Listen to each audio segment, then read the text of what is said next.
Batman. This guy's been through it all. Comics, toys, animation, video games, and of course, movies. As a Batman fan, you have asked, or have been asked this question at least once. Which Batman from the movies is the best? The Caped Crusader has been given life through movies time and time again. Many would go to animation as housing the definitive versions, which I can see no problem with.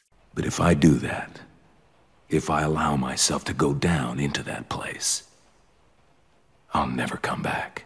I'm willing to put my life on the line to do what I have to. But it has to be mine, no one else's. The thing is, animation is a breeze to adapt The Dark Knight into the most accurate depiction since there are fewer limits compared to live action. The white eyes on the cowl can convey his emotions. You can get away with a lot in animation. Live action is a special case. It provides a worthy challenge to represent Batman in a realistic light, and when it's done right, it's phenomenal. There are several takes on Batman in live action, but which one is the closest to grasping the heart and identity of the character? The main five we're focusing on today are the 60s TV series and movie connected to it, played by Adam West and produced by William Dozier. Good gravy, Dick! Coming through that window! Why, Bruce, isn't that Batman and Robin, Bruce? It certainly is, Dick. 1989's Batman and 1992's Batman Returns, played by Michael Keaton and directed by Tim Burton. I want you to do me a favor. I want you to tell all your friends about me. What are you? I'm Batman. Batman Forever and 1997's Batman and Robin, played by Val Kilmer and George Clooney respectively, and directed by Joel Schumacher. Can I persuade you to take a sandwich with you, sir? I'll get drive-through. 2005's Batman Begins, 2008's The Dark Knight, and 2012's The Dark Knight Rises, played by Christian Bale and directed by Christopher Nolan. What gives you the right? What's the difference between you and me? I'm not wearing hockey pads. And finally, 2016's Batman v Superman Dawn of Justice and 2021's Justice League, played by Ben Affleck and directed by Zack Snyder. She with you? I thought she was with you. I'm not including the recent The Batman, starring Robert Pattinson and directed by Matt Reeves, because that film series is too new with only one movie in. We should give it more time to flourish. Hey, what about the 1943 serial starring Lewis Wilson and the 1949 one starring Robert Lowery?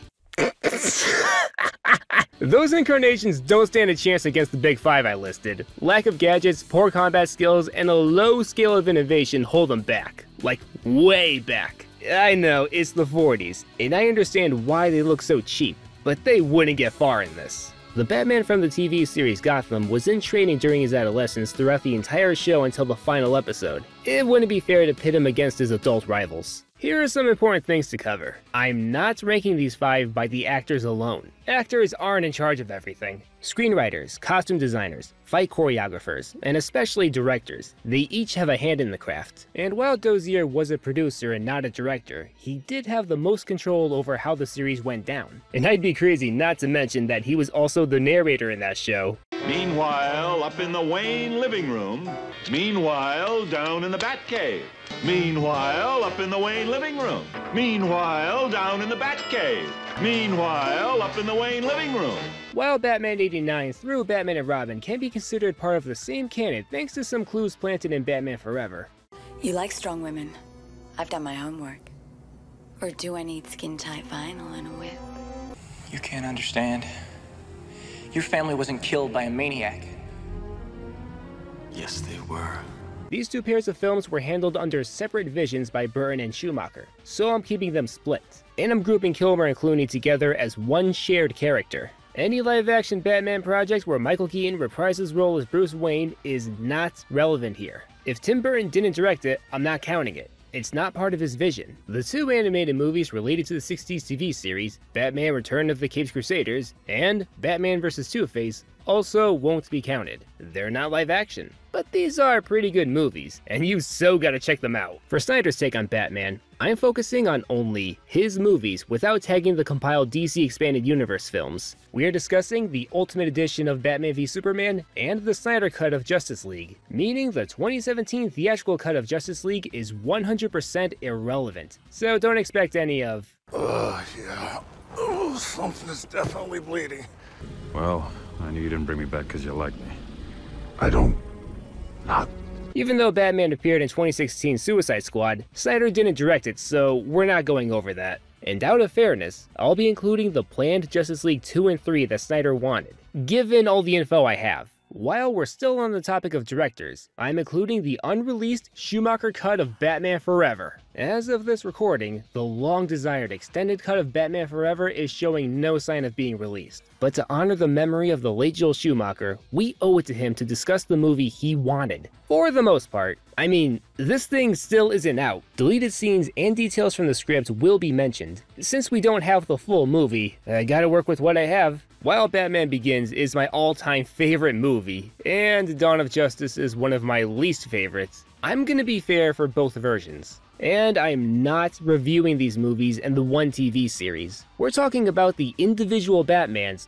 Batmans. Although I will acknowledge the writing if it's relevant to a certain element about the characters. Come on, do you really want to see another review of Batman and Robin? It's been done to death! While we're at it, I don't want to see anyone in the comment section speaking ill about Joel. It's okay to hate a movie, but don't hate Joel for it. The man apologized, took full responsibility, and he meant well. If there's anybody watching this that, let's say, loved Batman Forever and went into Batman and Robin with great anticipation, if I disappointed them in any way, then I really want to apologize, because it wasn't my intention. My intention was just to entertain them. And he had a good sense of humor. Watch his commentaries on both movies. They're pretty interesting. I had absolutely no idea that putting nipples on the Batsuit would become international headlines. I think people have to get out more often. Okay, here's how I'll be ranking each version. They'll be scored from 1 to 5 for each of the 8 key categories that define Batman. Number 1. Suits. Batman can't fight crime to his full potential without a good suit. I'll be judging the aesthetic, functionality, and other features that make it a must-have in crime-fighting fashion. Number 2. Personality. What kind of person is each Batman? What's their outlook on life? Their connections to other people? Are they passionate and affable, or grungy and harsh? I'm ranking them on how fleshed out, mature, and likable they are. Also adding points for their circle of friends. The more the merrier. Number 3. Intelligence. They don't call Batman the world's greatest detective for nothing. They'll be ranked on how wise they are in studying their surroundings, keeping their identities secret, and additional layers of knowledge. Number 4. Intimidation. Part of Batman's mission is to make criminals in Gotham think twice before preying on others. When he has to, he'll use fear as a weapon. They'll be ranked on how frightening criminals deem them, including the main villains, not taking points away if civilians don't fear them. Batman is a superhero after all. Number 5. Combat. When stealth isn't an option, Batman's always got his fists, ranking them for their skills and feats in battle. I should bring this up. Certain versions have defeated much stronger opponents, but that doesn't decrease the value of the other competitors. I'm focusing on combat within the range of each world, so Dozier's Batman isn't losing points because of Snyder's Batman in comparison. This isn't a who would win in a fight video, taking points away for cheap victories that feel too easy. Number 6. Gadgets. Who needs a gun when you've got a multi-purpose batarang and other goodies? These will be ranked on design, creativity, functionality, and their role in the narrative. Number 7. Vehicles. Gotta get from point A to point B somehow. You know we're talking about the Batmobile, as well as other vehicles, and good thing too. I feel the aerial vehicles aren't brought up enough. Like the suits and gadgets, they'll be ranked on design and function, also ranking them for their involvement in crucial moments. One other thing, and this also goes for the suits and gadgets. I'm taking points away if they're too convenient and if they suddenly appear in a Deus Ex Machina moment, especially in the last act. We wouldn't want to make things too easy now, would we? I will give them a pass if they're utilized later, since they've already been established. And finally, heroics. The most critical aspect of Batman. At the end of the day, Bruce Wayne is a hero who dedicated his life to protecting others, a promise he made to his parents who were murdered before him as a young boy. Never becoming a killer like that one man is in his moral code. Yeah, each version did take a life either on purpose or by accident, but I'm rewarding the ones who stuck to this moral code the most, as well as how they serve the public and how inspiring they are. Whoever scores the highest overall wins. While we are going over which is the best, I want to dissect each of them and go over what makes them so special.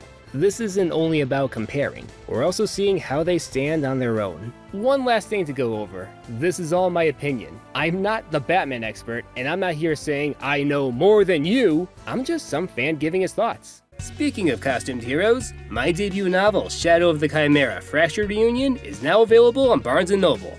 The first in a series of books jam-packed with action, as well as some scares, humor, and the expansive elements of sci-fi. The link's below. Now back to Batman. So, strap yourselves in for a long ride. And I should warn you, you're gonna hear the word bat in this video more than you ever will. Now let's dive in and see which is the best live-action Batman.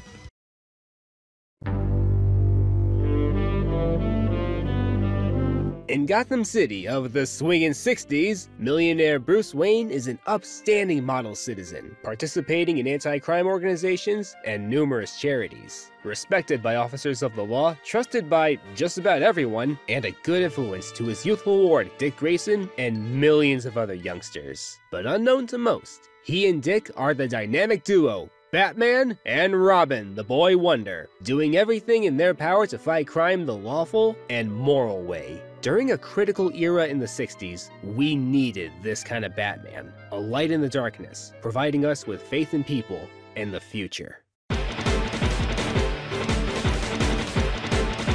The 66 Batsuit is just plain iconic.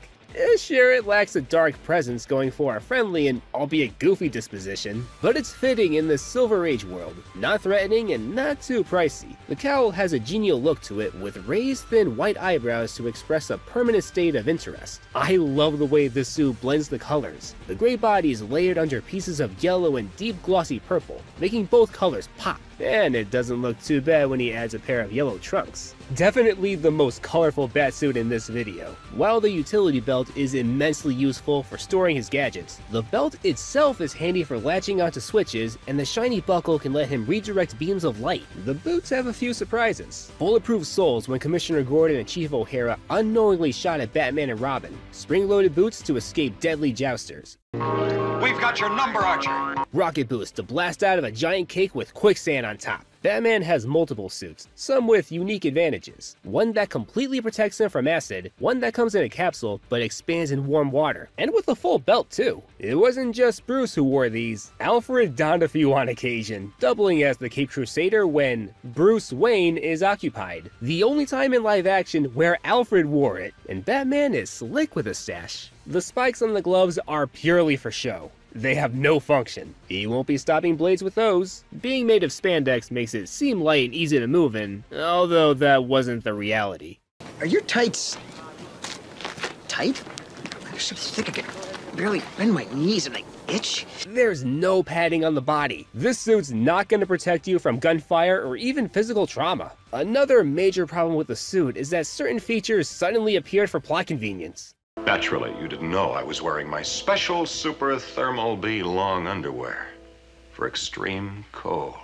If it hadn't been for our anti-thermal bat t-shirts we've been wearing lately. It just so happens that my costume is acid-proof, and it just so happens that we've got rockets in our boots. Some build-up first would have been nice. It is derpy by today's standards, but a lot has been done with it, and it oozes charm. So overall, it's mixed but lovable.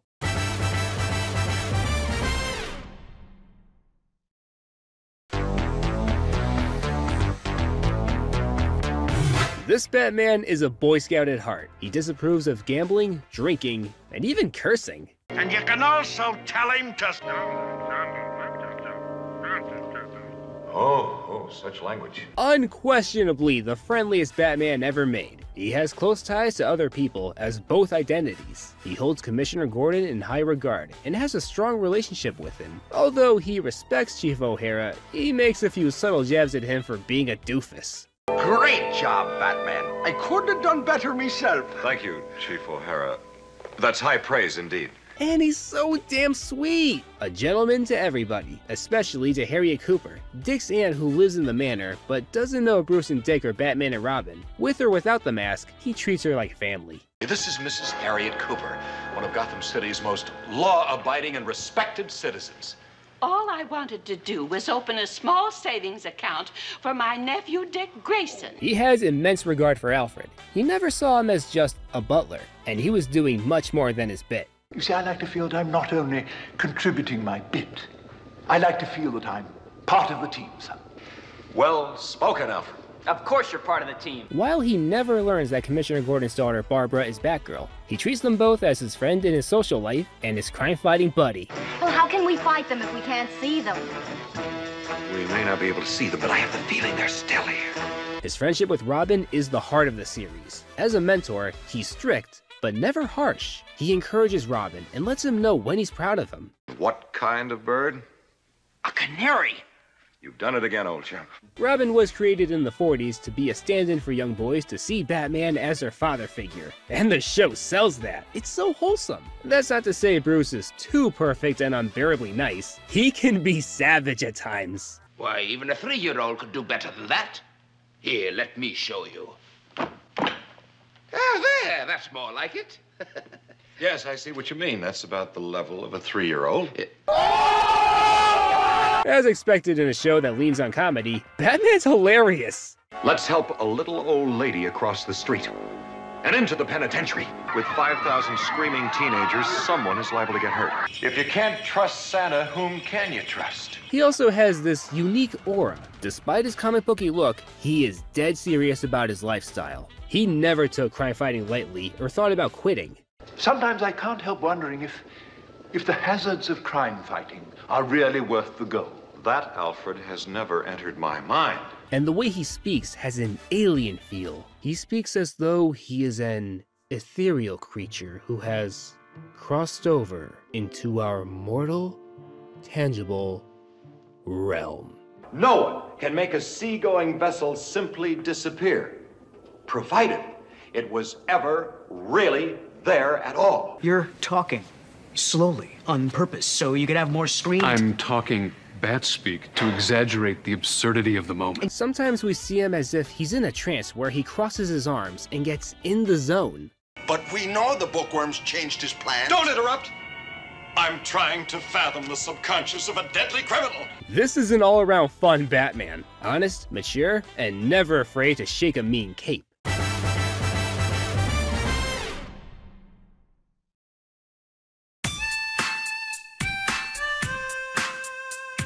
He spent his time wisely, studying and inventing. He's as book-smart as he is cheesy. You get the feeling he's 2 steps ahead of his adversaries. And like the Penguin says, after this caper, Gotham City is gonna be in the soup. Thank you. You've just told me where Penguin is. What? His quick thinking has led him to escaping God knows how many death traps when his life-saving gadgets are unavailable. Ready, Robin, sing.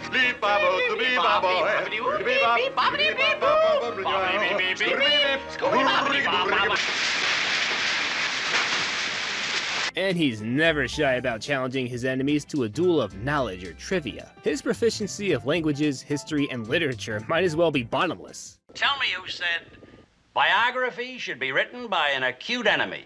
Arthur James Balfour, born 1848, died 1930. It was quoted by S.K. Ratcliffe in the London Observer, January 30, 1927. His intelligence has shined in some Silver Age impossible science. In the movie, the United Underworld dehydrated the United World Organization Security Council into literal dust. Then Batman and Robin rehydrated them into human form. Yeah, their minds were mixed, but the fact that they accomplished this is... I mean, these two are the world's greatest alchemists. He went through great lengths in ensuring that no one else learned of his secret identity, granted with help mainly from Alfred. And it was easy since Gordon and O'Hara are...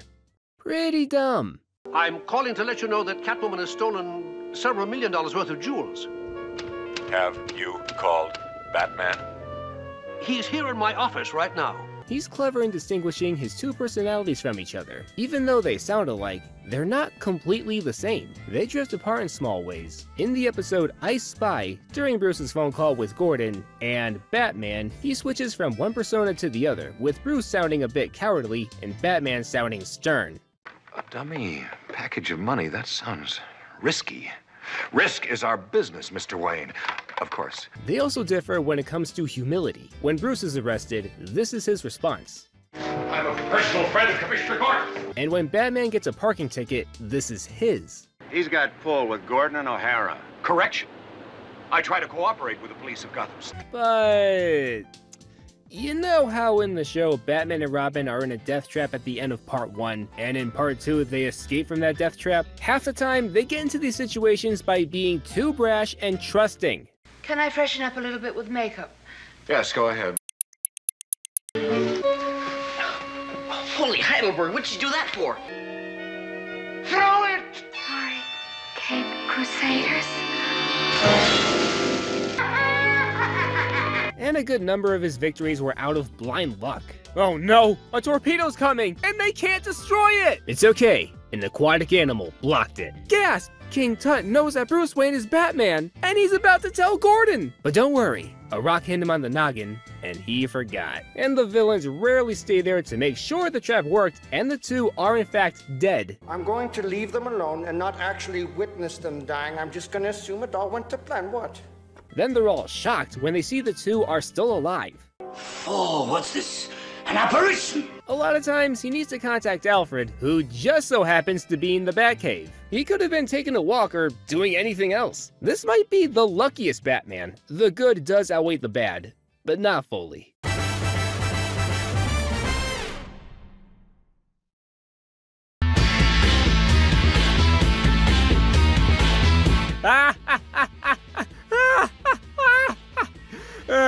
You've got a dude in a kitty Batman costume who drinks milk and sings Gilbert and Sullivan. I'm called Little Buttercup.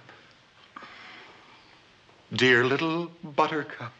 Not only does he not come across as a guy who would hurt a fly, he would lecture you on why you shouldn't. His most intimidating moment is in the movie when he, as Bruce, vows to kill the United Underworld if they would ever hurt Miss Kitka, who was actually Catwoman's alternate persona. I swear by heaven, if you've harmed that girl, I'll kill you all. Even with that, he's not scary. But I'm not giving him a 1. The canon reason why he dresses like a bat was to frighten evildoers. As Batman realized when he set out in this crusade, nothing so strikes terror into the criminal mind as the shape and shadow of a huge bat. There are times when criminals were clearly afraid of him. Help! There's bats loose in here!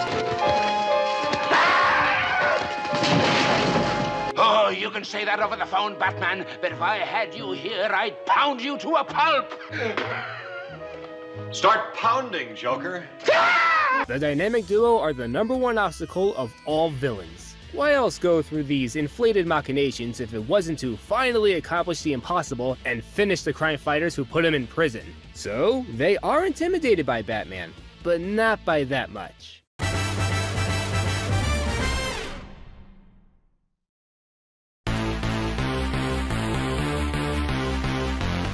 This isn't a problem with him individually. The fight scenes in this show are clunky and laughably dated. Except when it comes to Bruce Lee, Batman has poor form, and the antiquated fighting style of 60s TV really doesn't hold up. Block, hook, hook, hook. Oh, and watch this. What kind of kick was that? His arms were flung up like he's a cheerleader. His torso is left wide open. Although his ability to summon automatopoeias with his bare hands is pretty dang impressive and fun to emulate.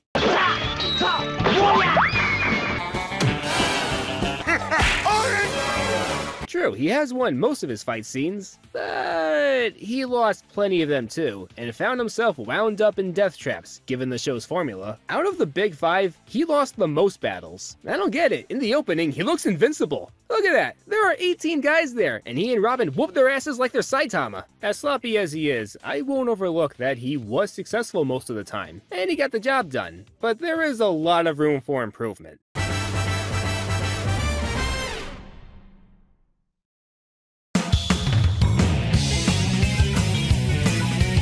We can't help but feel giddy when Batman whips one of his gadgets out of his utility belt. Some are average tools with Bat in the moniker. Bat fly swatter, Bat earplugs. Gosh, Batman, it's sure a good thing you brought that empty alphabet soup bat container. Some are more useful and creative than others. The Batarang is the most often seen, primarily used as a climbing tool alongside buildings, which is always a good way to meet new people. It's the only way we can... Batman? Oh, you must be, because that's Robin. Hi, Robin. Yes, citizen, but don't be alarmed. We're here on official business.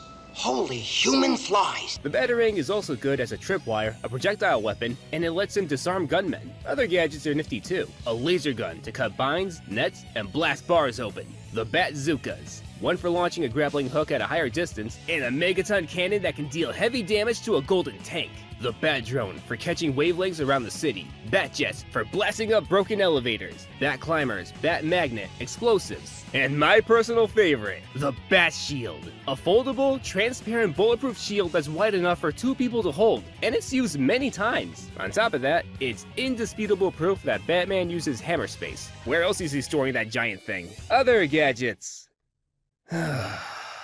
Okay, I know the big appeal of Batman, especially in the Silver Age, is that he's smart and has the right tool for the job. But most gadgets come across as Deus Ex Machina that are way too specific and godly effective. They come out of nowhere in the last act or in the beginning of Part 2 episodes with zero buildup. And except for the shark repellent, they're used only once. Some aren't even on screen. The negative ion attractor, which I placed in the trunk, depleted its power source during the time you were inside. The anti-bat sonic device in my utility belt would have deflected the beam.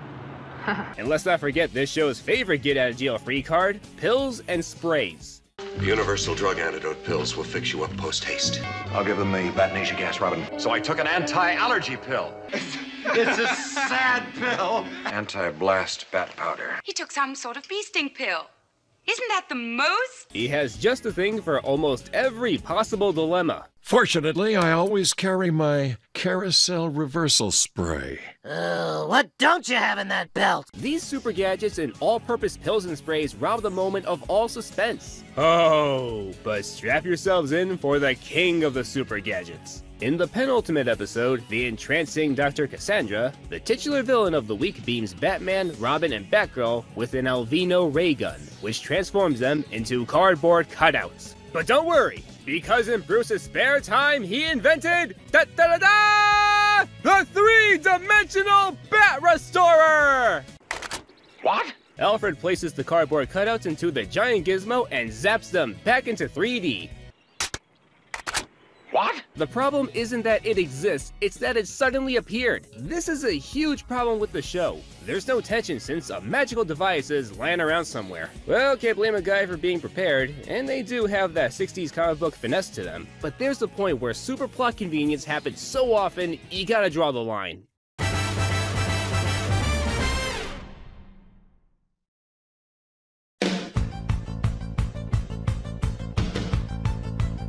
Oh, the 66 Batmobile! A 1955 Lincoln Futura that's been reconfigured into this beauty. The black paint and red streaks give it a vibe of danger and thrill. There are subtle elements of a bat implemented to the aesthetics. Headlights are shaped like bat ears, the slim nose in the center. The Batmobile is as reliable as it is jaw-dropping. Durable plating to protect it from bullets and explosives. A built-in telephone, laser bat ray, and bat beam. TV screen for surveillance. Remote control. A battering ram. In case Batman's enemies confiscate it, which happens a lot, especially with Penguin, he has a failsafe or two to get it back. He must have known everyone would want it. This is the most often used Batmobile. The most drivers, the most passengers, the most stowaways. But this isn't the only set of wheels. The Batcycle is another beast. 2 were made, one mimicking the color scheme of the Batmobile, and a black and white one. The first has Bat-esque windshields for both the driver and sidecar passenger. The second Batcycle may have shorter windshields, but it has more going on. The sidecar can detach and function as a go-kart. It's remote controlled, and it also has a battering ram. Plus, the black and white paint job helps separate it from the Batmobile as its own independent vehicle,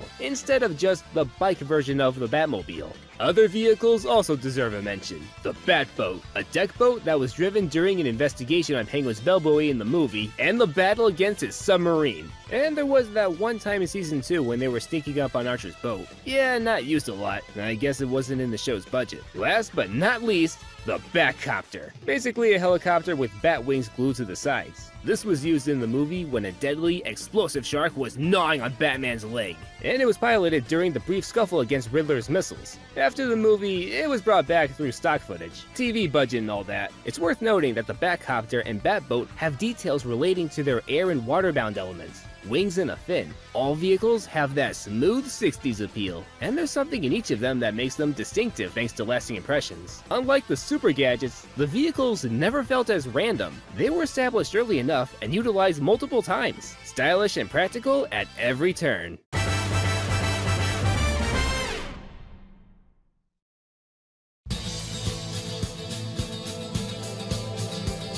the face of lawful hero. He's such a die-hard believer in the justice system. Even the most minor of crimes is reprehensible to him. Robbery, attempted murder, assault, and battery, mayhem, and overtime parking. He's a firm supporter of rehabilitation. Everyone, and I do mean everyone, should have another chance to turn their lives around.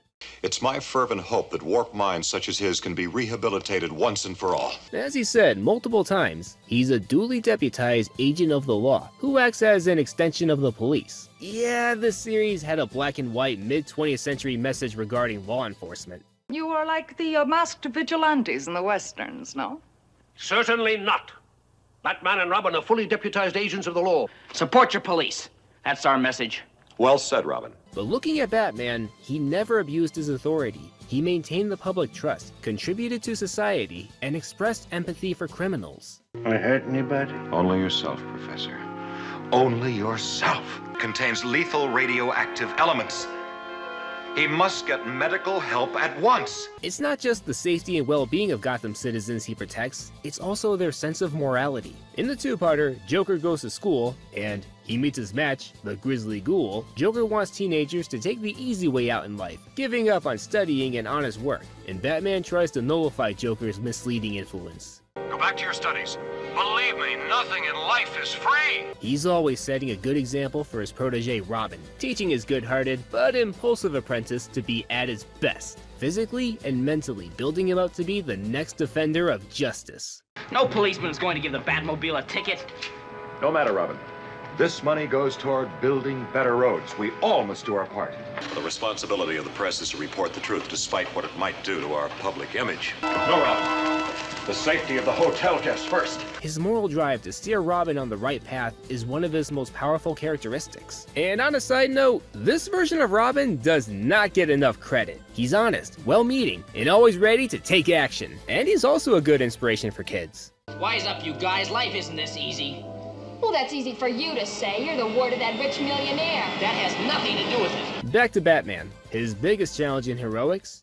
Catwoman. Gotham's most notorious cat burglar has the hots for Batman, and vice versa. He was met with opportunities to join up with her, on the condition that they kill Robin. What about Robin? Well, I have him killed, painlessly. Well, he is a bit of a bore with his holy this and holy that. That does it, Catwoman. But no, he won't betray his best friend and give up on his crusade of righteousness. He follows his code of honor to no end for the sake of every Gothamite who needs a solid example of decent people and young, impressionable citizens who need a good role model. So, he chose to stick with crime fighting over a life with a woman he has feelings for. On occasion, he will break laws while on a mission to foil a villain's plan. And let's not overlook how humble he is, even after all those years of serving the public. The battles, the criticisms, the near-death experiences. Hell, he was almost blown to Kingdom Come when he carried a bomb out of a pub, and he wouldn't throw it away unless he was 100% sure no one would get hurt. Some days you just can't get rid of a bomb. Anything to save the patrons. You risked your life to save that riffraff in the bar?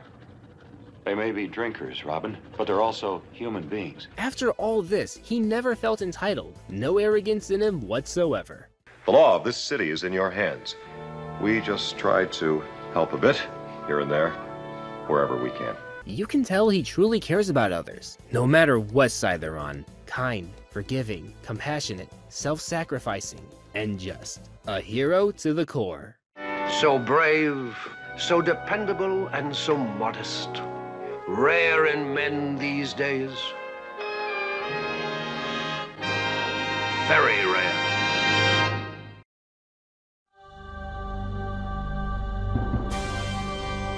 Greed, corruption, and injustice has consumed the city of Gotham. It needs a creature from the shadows to pull it out of the abyss. This is the first live-action Batman to dwell in the darkness and brave the malice plaguing everyone's lives with questionable results.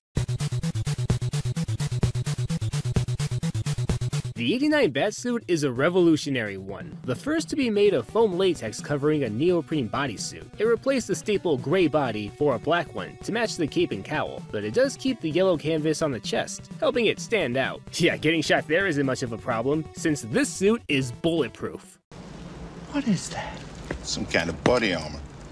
He's human after all. The gauntlets and greaves are sturdy as well, strong enough to deflect bullets, and swords are ineffective. The suit also protects him from brute force and a plane crash. The damaged Batwing was engulfed in flames and crash landed, and he's still alive. Sure, he was heavily winded, but no major wounds. There's some real progress here. Except when it comes to maneuverability. This is what I call the Shodai Goji of batsuits. One of the most visually striking, but the least practical. It is so hard to move in this stiff outfit. Thanks to the cowl being attached to the body, Batman can't turn his neck. He has to move his whole torso to look around. Out of the first time I had to react to something and this thing stuck to my face and somebody says something to Batman, I go like this and the whole thing goes.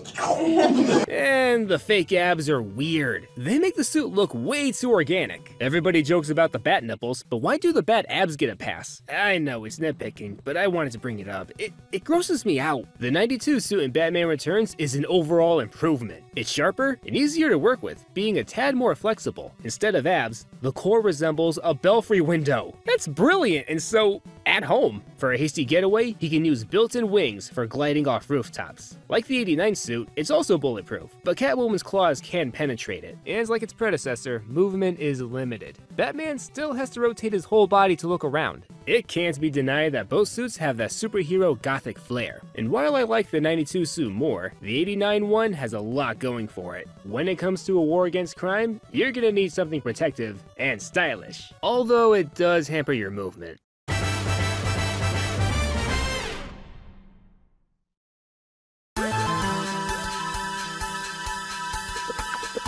The demeanor of this Bruce is like that of the everyman. He's casual, modest, easygoing. But this is a facade. Bruce deep down is tortured, angry, antisocial. The cool and collected millionaire look is an act. He's eager to deal with things personally, and his double life as Batman in the dark world of the night lets him feel free and alive. Now he's comfortable in his own skin. He even smiles. As Batman, when you see this, you know he's in full control and having the time of his life. His sense of humor slips through, gesturing, quipping, and when he delivered dire news to Penguin in a certain fashion. Dear Penguin, children regret they are unable to attend. When it comes to relationships, Alfred is the closest person he has to a family member, and their banter is endearing. I feel that there's a certain weight that lifts when she is here. Alfred, why don't you marry her? He had chemistry with the principled photojournalist Vicky Vale, until they broke up in between movies, and Selina Kyle, aka Catwoman. The latter is a major case. He's finally met someone who also feels pain and channels it through vigilantism, and he tries to convince her that she isn't alone, but her inner damage sadly won. And that's really it when it comes to relationships. It would have helped if Bruce talked to more people. He said only one line to Commissioner Gordon, had one conversation with journalist Alexander Knox. He never spoke to Harvey Dent. It's implied that he's a friend of the mayor in Batman Returns, but we never see them talking to each other. Two of these characters are major players in the source material, and Bruce is so distant from them. We know he's a loner, but his inner circle could have been wider.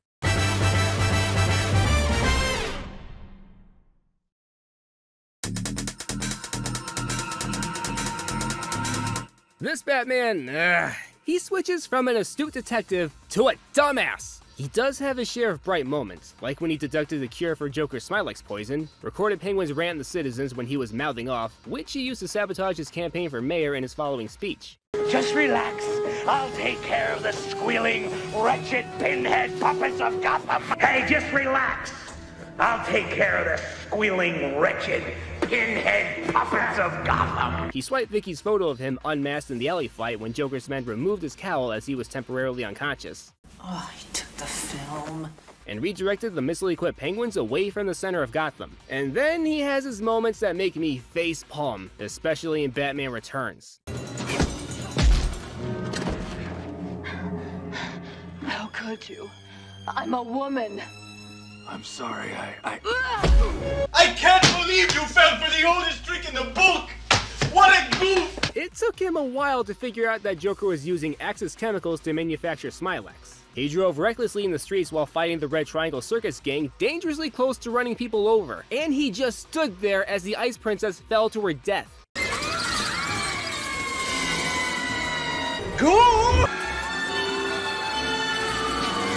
Why didn't he jump down and save her? Nothing was stopping him! If he did rescue her, then fewer people would have followed Penguin, given that the Ice Princess would have testified that he abducted her. And he needs to do a better job at concealing his secret identity. As he realized that Jack Napier, who became the Joker later, murdered his parents, he was swayed by his vendetta to the point where he gave their killer a big hint on who he is when he said, "You killed my parents." Yeah, he intended to kill Joker, but he could have escaped with the information and in time narrowed down who Batman is. He has the Bat logo decked around Wayne Manor, and they shine a big bat signal in his study. It'd be really awkward if he had guests over. In the finale of Batman Returns, he unmasked himself to comfort Selina, with Max Schreck watching. For one, Bruce is already aware that she knows he's Batman. There was no need to remove the cowl. And two, Max Schreck, one of the most powerful and immoral men in the city, now knows that Bruce is Batman. You idiot! You fumbling idiot! Well, we have to kill him. He knows too much. Bruce has a serious character flaw where his emotions get the better of him. When it comes to brains, he really needs to think first.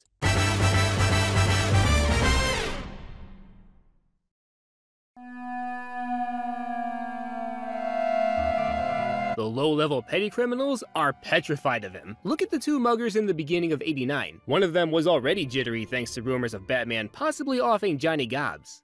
After what happened to Johnny Gobbs? Hey, look, man. Johnny Gobbs got ripped and took a walk off a roof, all right? No big loss. No, man. I heard the Bat got him. When the Batman revealed himself, he spread his cape to appear larger and more monstrous. We're big! We're big! Which you mountain lions find terrifying. The muggers scurried away and shot at him. But as he rose back up, they were scared stiff. One of them tried running away, but when that didn't work, he started pleading to be spared. Don't kill me! Don't kill me, man! Even Jack Napier, who was already a slimy murderer before the acid dip, found him scary. Jesus! Batman was already a shadowy force of nature before the events of the movie. They say he can't be killed. They say he drinks blood. At first, Vicky thought she was exhilarated to see him. He was the main reason why she moved to Gotham. But when she stepped into his realm, she was overwhelmed and had some trouble speaking to him, even though he saved her life. How much do you weigh? About 108, I think. When Joker caught on how outclassed he was against the vengeful Batman, he walked away like a cornered animal and desperately made excuses. Hey, Bat Brain. I mean, I was a kid when I killed your parents. I mean, I say I made you. You gotta say you made me. And how childish can you get, huh? Although Batman was depicted as the more reasonable character compared to the others in Batman Returns, the civilians were afraid of him thanks to Penguin framing Batman for the Ice Princess's murder. He didn't exactly help by gliding along with the bats that flew out of the giant Christmas tree. This Batman is as frightening as the grimy environment he lurks in.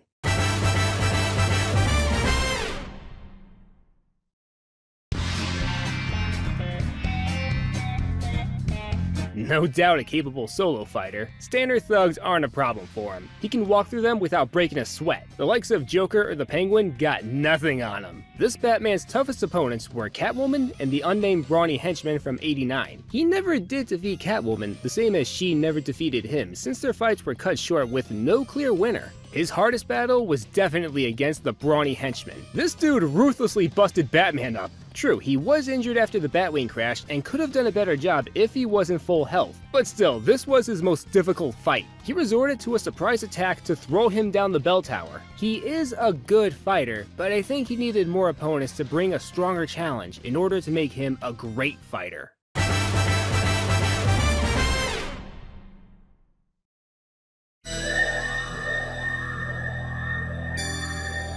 This is the Batman who introduced the Spear Gun Grapple, a quick and easy grappling hook for getting around in no time. It does have a weight limit though. You weigh a little more than 108. It's also good for catching henchmen and leaving them swinging, and it can grab a piece of concrete to bash someone on the back of the head with. There are a few variations of this gizmo. The Line Launcher fires 2 hooks, allowing Batman to slide from point A to point B, and Ebola's Launcher, which he used to stop the Joker once and for all. He has smoke bombs for evading the police, a blue napalm bomb to get out of Catwoman's clutches, and as we see later, there are lasting effects. And it looks painful. a frequency jammer for controlling the Penguin army and drawing a swarm of bats in. And let's not forget about the batarangs, a standard one for latching onto a fleeing mugger. And the super batarang for knocking multiple enemies out thanks to its guiding system. Plus, Penguin used it to kidnap the Ice Princess, one of the few times when a villain used a batarang. It's a shame the frequency jammer showed up at the end with no buildup, otherwise we could have gotten a perfect 5 here. A continuation of a few oldies and the birth of the most useful tool in Batman history.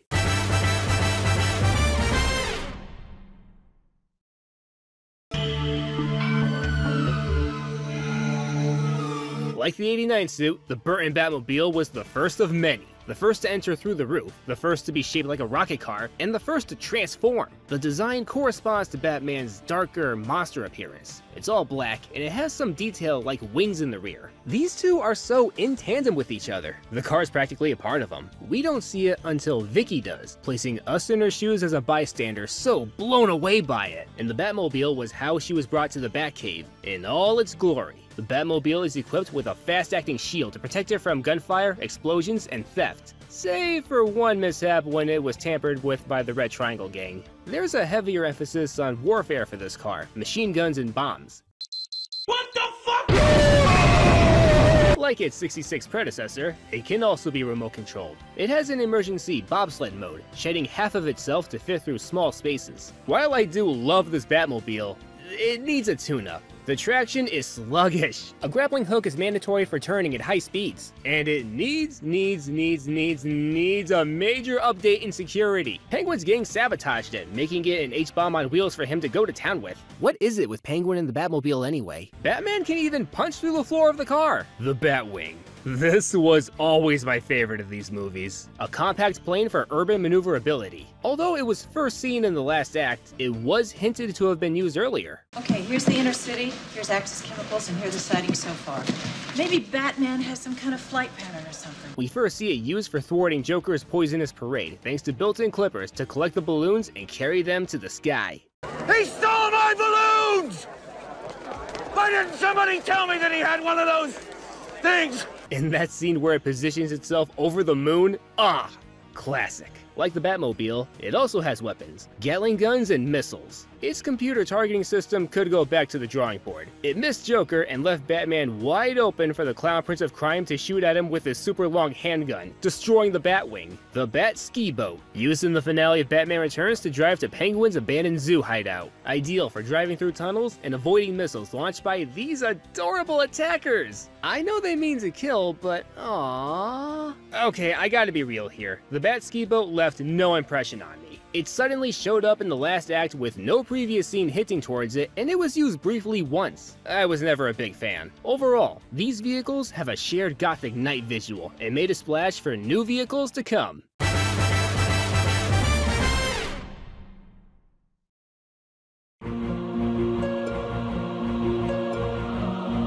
As this version of Batman went all in for a darker tone, he went overboard. Everyone's aware of how this take on the Caped Crusader is infamously homicidal. Normally, when I hear people defending this Batman's killings, they throw in whataboutism like, well, Batman killed that guy in X, so it's fine here. Let's talk about this Batman and this Batman on his own. He doesn't seem interested in rehabilitation. His grim and cynical outlook on criminals results in appointing himself as judge, jury, and executioner. And disturbingly, he enjoys himself doing it sometimes. It never occurred to him that the bad guys he killed might have been lost people who need another chance. A Batman who doesn't believe in rehabilitation or redemption is just a vigilante. Here's something interesting. He didn't start taking lives until right after he figured out that it was Joker who murdered his parents. Before that flashback, he's been doing great, letting his adversaries live. And he even tried to save Jack Napier, even though he attempted to shoot Gordon. But after that flashback,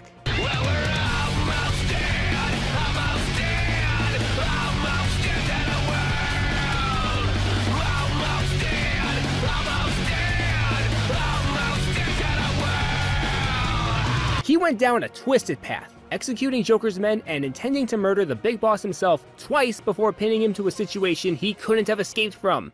Don't kill me, man! I'm not going to kill you. I'm going to kill you. I'm surprised he didn't kill Max. He lured Penguin into a death trap a minute prior. The only one of his enemies that he tried to reason with post-flashback was Selina, who he was dating at the time. More selfish than altruistic. It can seem like he doesn't care that much about civilians either. Case in point in the opening of '89 when he stood by as a family of 3 was being mugged, which you think would have provoked him to act right away. And when the Ice Princess fell off the building via Penguin's scheme, he just didn't save her. And the next day, he's joking with Alfred as if nothing's wrong.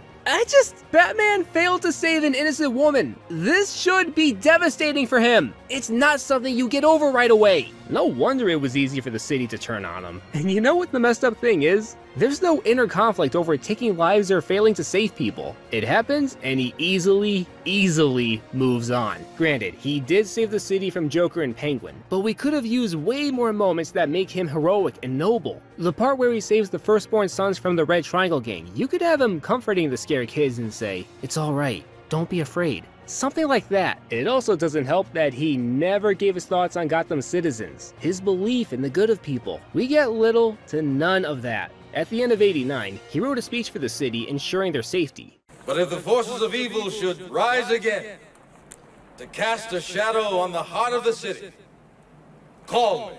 But it was Harvey saying it, not him. Now that I think about it, this might be the least vocal Batman. This take is so brutal and shockingly cold, he borders on anti-hero. Look, I know this version is a close favorite to a lot of fans, and the dark tone was groundbreaking at the time, but there's more to Batman than darkness.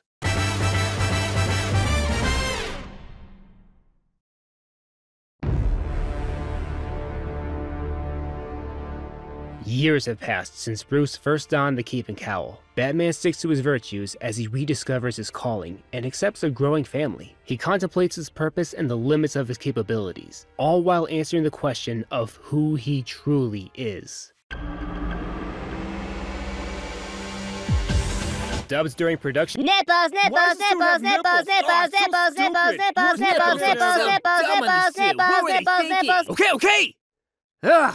Yes. The nipples are a goofy and at times distracting choice for the suits, doubling down on what the '89 suit was doing with an organic shape. Yeah, abs are there too. The whole point of the nipples was to make Batman look on par with statues based on ancient Greece. There are more to these costumes than just the nipples, and I want to go over them.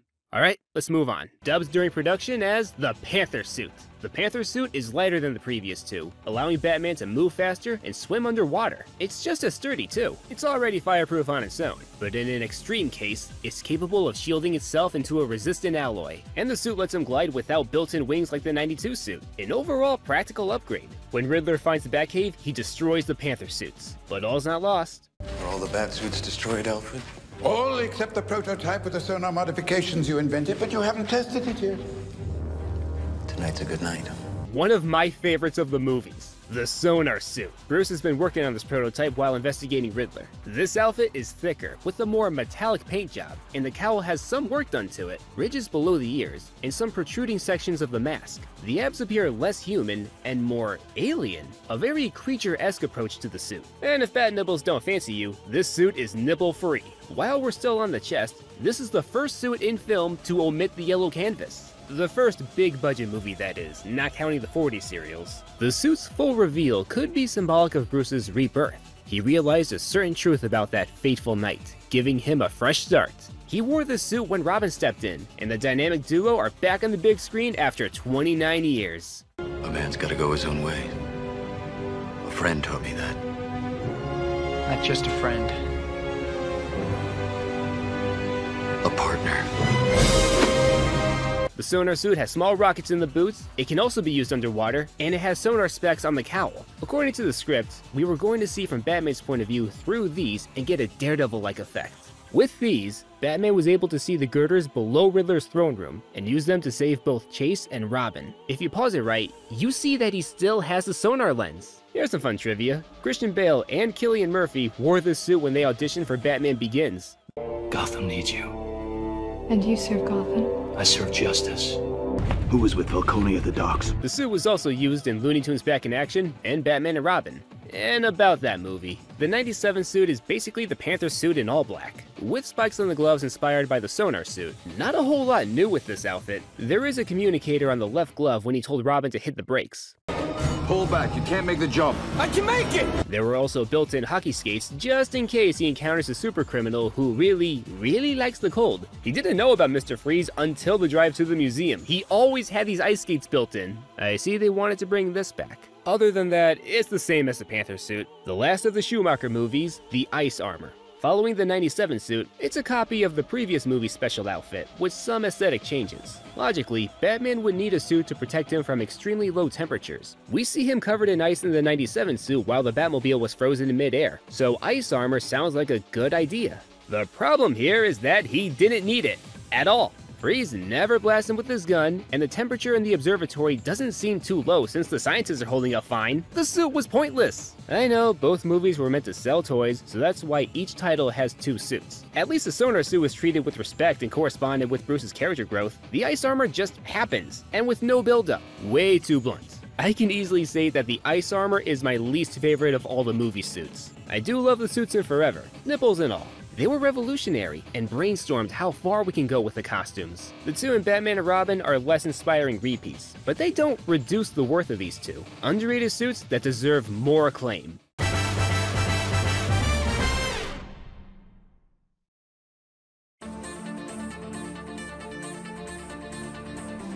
A pretty extroverted Batman who can stomach being seen in public. He's perfectly okay with photographers taking a few pics of him. He wants to serve Gotham without just beating dudes up. Appearing in court is an example, but he's not a complete Boy Scout. He doesn't shy away from being a smartass, in a deadpan way, complimenting Dr. Chase Meridian while insulting her a bit too. She specializes in abnormal psychology, multiple personalities. I read your work. Insightful.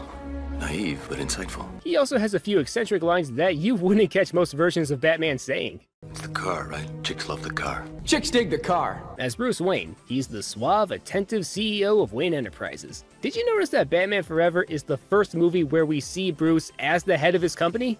Yeah, about time. He was acting professionally when the obsessive Edward Nygma pestered him for his approval on the brain-manipulating box concept, without acting like a jerk towards him. I'm sorry, Ed, then the answer is no. Tampering with people's brainwaves, mind manipulation. It just raises too many questions. Despite all the lighthearted scenes, Bruce's haunting dread is still there. The murder of his parents consumed his entire life. That tragedy is the cornerstone of Bruce's closest relationships. Chase became closer to Bruce after he opened up about his trauma to her. At first, she wanted Batman only thanks to his gothic and mysterious aura. But as she learned more about Bruce, the man beat the bat. I've met someone. He's not you. I understand. This put him in a good mood. Dick Grayson is a kindred spirit. He too lost his family to a psychopath and wanted vengeance, the same as Bruce did. Bruce saw Dick as a second chance, guiding him from falling into another pit of self-loathing and misery. You got a fix on Two-Face? I don't want to kill him. Killing Two-Face won't take the pain away. It'll make it worse. Until one terrible morning you wake up and realize that revenge has become your whole life. And if you do find Harvey, and then you kill him, what next? Exactly. Then you'd be alone, like me. After some time, and hearing of Bruce's wisdom, Dick dons the red and green as Robin, and the two are solidified as best friends. Alfred is as fatherly as ever to Bruce, giving him healthy advice, and trading banter with him with a dash of comedy in a way that no one else can pull off. What's the connection? With all due respect, sir, I think that's why they call him the Riddler. Commissioner Gordon doesn't know the truth about him, but they have an actual friendship. More than I can say about these two. And Gordon is as big a Batman fan as the next guy. And about Harvey Dent. It is painful for Batman to fight a once dedicated attorney who was his buddy. But we never see them as friends. We only see Batman fighting Two-Face, never Bruce chatting with Harvey. A flashback would have helped. I guess we'll include Gossip Gertie too. We see her and Bruce together at social events, and she once mentioned that Bruce is a close personal friend. Too bad we only see them talk to each other once outside of interviews. The personality of Batman in Batman Forever is a well-rounded version with a good balance of light and darkness. The personality of Batman in the next movie leaned 100 miles closer to the light. And also went for something Clooney-ish. Although I'm ranking these two as one guy, the recasting from Kilmer to Clooney and the overhaul in direction, they made these two feel like different characters. The Batman this time is written as a charming gentleman with almost zero flaws. He's way too relaxed, with everything. The very likely coming death of Alfred due to McGregor syndrome doesn't seem to bum him out that much. Alfred's not sick. He's dying. Why didn't he tell us? You know Alfred, he'd never say anything. But I can tell. I'll give him props for his high regard for Alfred being stuck there. Their relationship is the best in this movie. My only regret is that I was never able to be out there with you. Well, not all heroes wear masks. The sense of camaraderie with Dick is super rocky here. They spend most of the movie arguing with each other. With or without Poison Ivy's pheromone dust, it's the same shtick. Bruce lectures him for being so impulsive when they tackled Freeze. Look, I made a mistake. I'm sorry. Don't go all protective on me. It's not gonna happen again. You were reckless, and you almost got killed by Freeze. Keep in mind that Bruce jumped into the rocket and got himself into a jam. Then Dick saved him. The funny thing is that Batman is framed as the uber wise man with all the answers, but at the same time, he's as impetuous as Robin. Hypocritical much? At least he's aware enough to consult with Alfred about his issues. Am I pig-headed? Is it always my way or the highway? Yes, actually. The two new relationships are kinda dull. He had only one conversation with Barbara Gordon. Oh.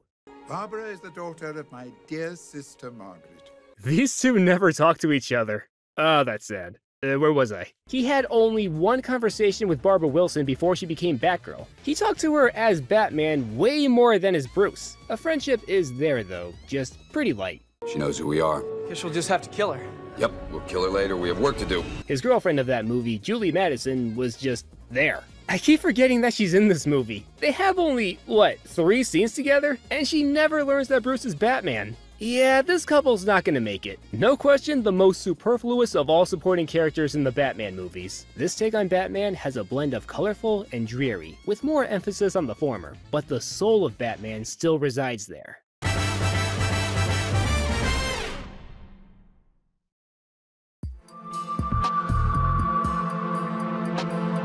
In general, he is intelligent. He answered all of Edward Nygma's riddles and found the secret message hidden among them, learning that Edward is the Riddler. Given enough info provided from Gordon, he deduced that Poison Ivy has the deadly ability to transfer venom through her lips. And let's not overlook that he never panics. No matter the scenario, he calmly assesses the situation and devises a strategy. You really are quite bright, despite what people say. He does have his fair share of blunders. His curiosity led him to inadvertently using Edward's mind-reading gizmo, the Box, letting Riddler and Two-Face discover the truth about him. This Batman unfortunately has a knack for charging through the front door and getting himself into a trap, over and over and over and over again. He's not always the best at strategizing. What was his plan to capture Mr. Freeze? Stage a public auction containing a diamond, which Freeze needs to energize his suit. This plan would endanger a crowd of ordinary people. Think Freeze will take the bait? He'll be here. Eh, what could go wrong?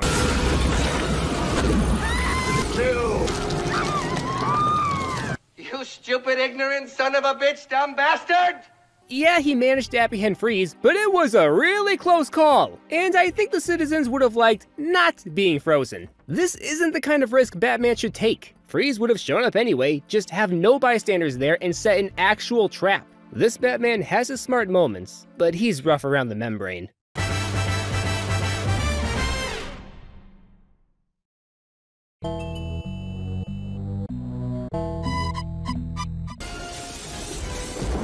Hi, Freeze. I'm Batman. That settles that. Alright, I'll be fair. He does have a few scenes where criminals feared him. His presence frightened the Neon Gang off in Batman Forever.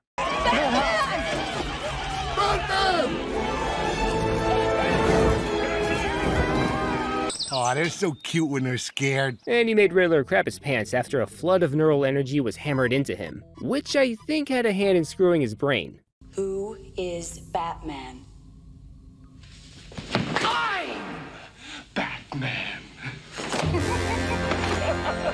Not much else. You could say other certain moments come close, but I think not. When Two-Face found Batman running through fire, escaping the death trap, he was more frustrated than terrified. When Freeze saw Batman coming for him after he froze the Batmobile, does he come across as afraid or just shocked? Uh-oh. He did a minor jump scare to Poison Ivy, but she quickly brushed it off and turned the tables on him. Fearsome, he is not. Just barely above a 1.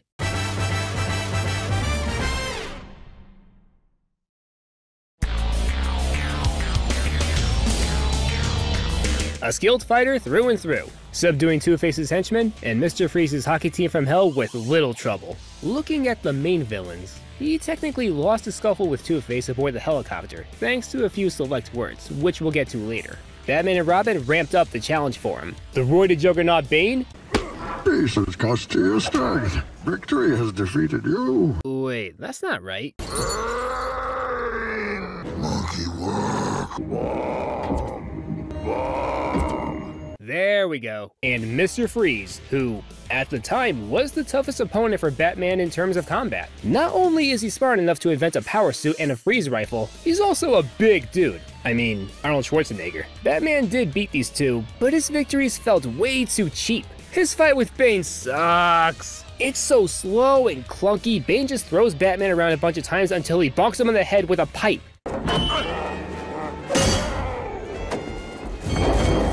That's it! A pipe? And Bane just stood there for a few seconds. Looking at Freeze, Sub-Zero Schwarzenegger got the first win. Batman won the next. Fight?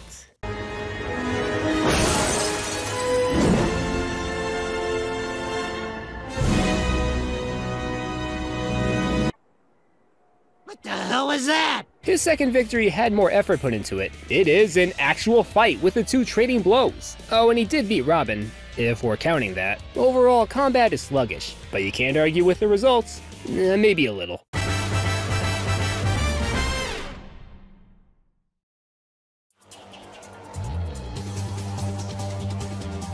He's got a hefty amount of gadgets. The grappling hooks in both movies are the most stylish they've ever been. The way the camera glorifies them as they shoot out, and the audio!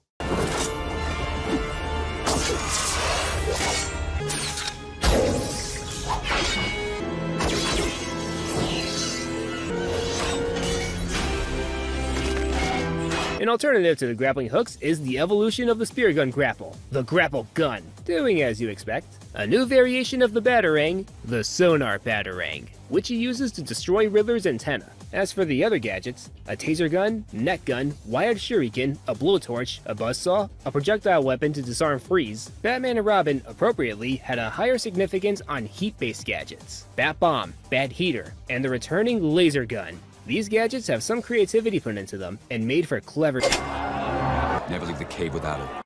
Oh yeah, the credit card.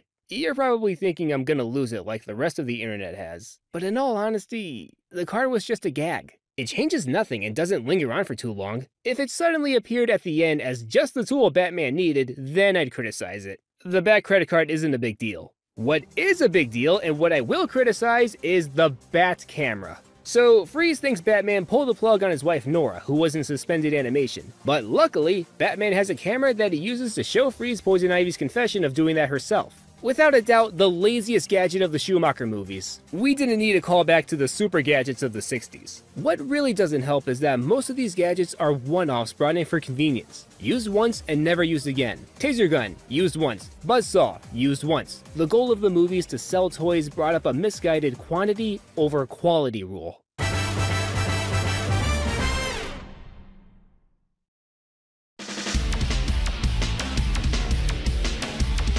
The 95 Batmobile is a more vicious, animalistic spin on the famous car. Very H.R. Giger inspired. Slotted plating exposes the engine with blue LED lights to set it as a breathing vehicle. Fins on the back sell the essence of velocity. Sure, it looks wild, but how does it function? Turning is precise enough, its horsepower leaves previous Batmobiles in the dust. And with a grappling hook, it can drive up a building. A rear view camera lets the driver see oncoming attackers. It has a GPS on the dashboard, and the tires can switch directions to avoid missiles. Dick took it for a joyride right after finding the Batcave. This is the first Batmobile to be destroyed in film, thanks to the Riddler.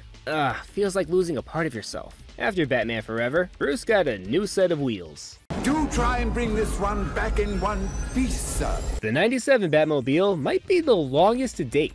On the hood is a bat symbol shaped hole, which can also double as a mouth, keeping the feral aesthetic choice going. You could mistake the Batmobile as a steel monster charging for you. The rest of the design could use a tune-up though. I think they overdid it with the big bat wings in the back. Far too stretched out on an already large car. While backing up, Batman could accidentally stab someone, and maybe being a single-seater wasn't the best idea. What if Batman needs to transport someone from one place to another? But how's the horsepower and other features? Well, it's arguably the fastest Batmobile, able to jump from one of the many giant statues in Gotham onto this rooftop. And while being frozen mid-jump, a built-in TV screen lets him FaceTime with Gordon, making the bat signal obsolete. Through the Batmobile, Batman can nullify the engine in Robin's motorcycle, Redbird. A major downside to this Batmobile is that it wasn't used that much, and has no special moments like the older ones did, so we don't really form a connection with it. Moving on from the cars. What do you suggest, Alfred? By sea? Or by air?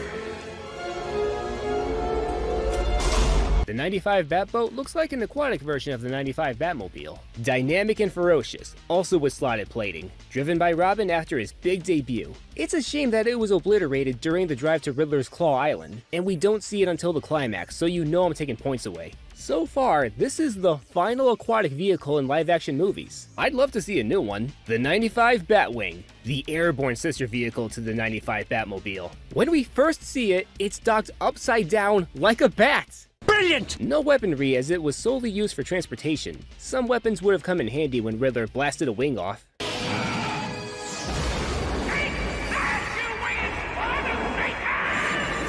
Although it does have a submarine mode in case of emergency, capable of launching Batman like a torpedo. I love that part when the Batwing zoomed past the Riddlerified bat signal, as if Batman was shouting to the world, "I'm back!"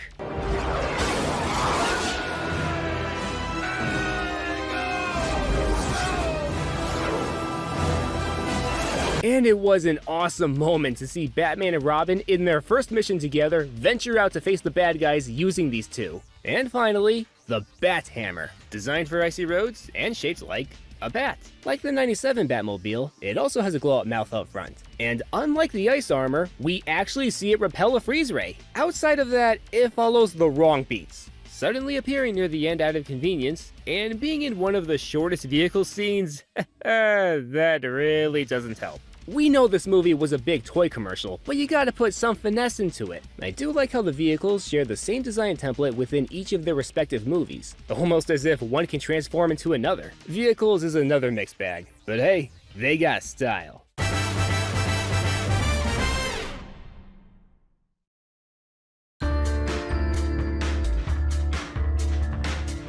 As both Batman and Bruce, his heart's in the right place, clearly having compassion and empathy for others, showing his warmer side. I want full benefits for his family. Suicide's not covered by a corporate insurance policy.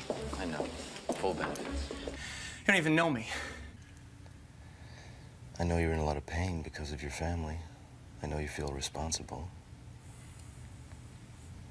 I don't know you, but I'm like you.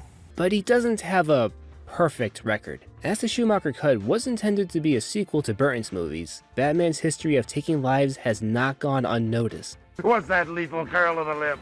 What's that homicidal gleam in the eye? You're a killer too, and you know it!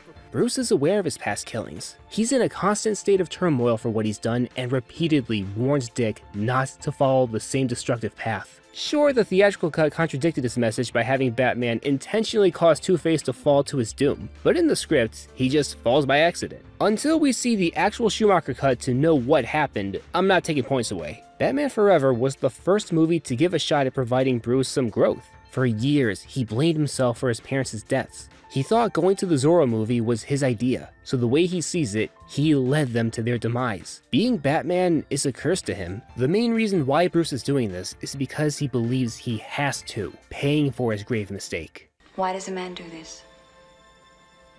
It's as if he's cursed to pay some great penance. Now what crime could he have committed to deserve a life of nightly torture? When he explored deeper into the Batcave to rediscover himself, he found his father's red journal and read the final entry, saying that going to see Zorro wasn't his idea. Not my fault. Not my fault. Bruce has been given a second chance. He doesn't have to be Batman if he doesn't want to. After his rebirth, he decides. You see, I'm both Bruce Wayne and Batman. Not because I have to be. Now, because I choose to be. Everything he does after this revelation is purely out of wanting to do good things. This Batman also has faith in rehabilitation, trying to talk Two-Face into turning himself in. You need help, Harvey. gave it up. He brought Riddler, Poison Ivy, and Mr. Freeze into Arkham Asylum. By the way, have you noticed that none of the main villains die in Batman and Robin? Wow, first time since 1966. Bruce felt genuine remorse for Victor Freeze, who was researching a cure for his ailing wife. After he defeats Freeze, he reaches out to the humanity inside of him. So I'm asking you, Victor Freeze, help me save another life. And maybe you can also save the life of the man your wife once loved. He's still inside you, Victor. There are a few rough spots, taking points away for his not so well thought out trap for Freeze, which endangered a lot of civilians. He put innocent lives on the line. Despite that, he has a rigid sense of justice. He even tried surrendering himself to Two-Face to save everyone in the circus.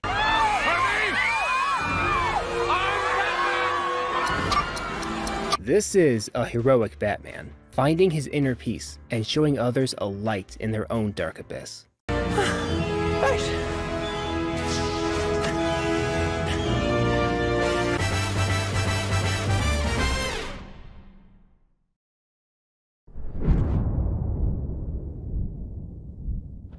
After traveling the world to find the means to battle injustice and prey on the feared, Bruce has been trained to the limit, becoming Gotham's watchful protector. The goal of this Batman is to be a grounded incarnation while still landing as a thrilling execution of the Caped Crusader, with all the beats provided. Built from Lucius Fox's passion for science, the Nomex suit is modeled after advanced infantry armor to protect Batman from knives and gunfire. Nomex survival suit for advanced infantry. Kevlar bi-weave, reinforced joints. Tear-resistant. This sucker will stop a knife. We see Bruce piecing it together with the spiked gauntlets he acquired from the League of Shadows, making the suit more attached and personal to us as the viewers. He donned it in his temporary beta phase where he got intel from Gordon. For better mobility, a memory cloth cape, sensitive to electricity, was implemented to let him glide with ease. This is up there as one of the meatier suits. Sturdy structure that's primed for combat, and it's flame resistant. Aesthetically, there's a somber but sensational feel to it. There is a downside. This beast is heavy. My armor, carrying too much weight. Need to be faster. This is also the final stiff suit where you have to turn your whole body to look around. Following Bruce's request, Fox put together the plated suit. Made to remedy the two major problems of the Nomex suit, this suit is lighter with pieces of Kevlar grouped together. Hardened Kevlar plates over titanium-dipped tri-weave fibers for flexibility. And yes, it allows him to move his head freely. Finn's gauntlets let him fire spikes as a surprise last resort. The sonar lenses in the cowl let him tap into the high-frequency generator to tap into cell phones to locate the Joker. Sonar. Just like a submarine, Mr. Wayne. Like a submarine. An electrical safeguard prevents his cowl from being removed in case he was knocked out, but it's not perfect. While it's more flexible, it's not as protective as the Nomex suit, leaving him vulnerable to guns and stab wounds. I honestly have a hard time choosing which suit I like more. The Nomex suit is better looking in my opinion and shields you more, while the plated suit is lighter and less cumbersome. If there's a suit I would use, I'd happily choose one of these two.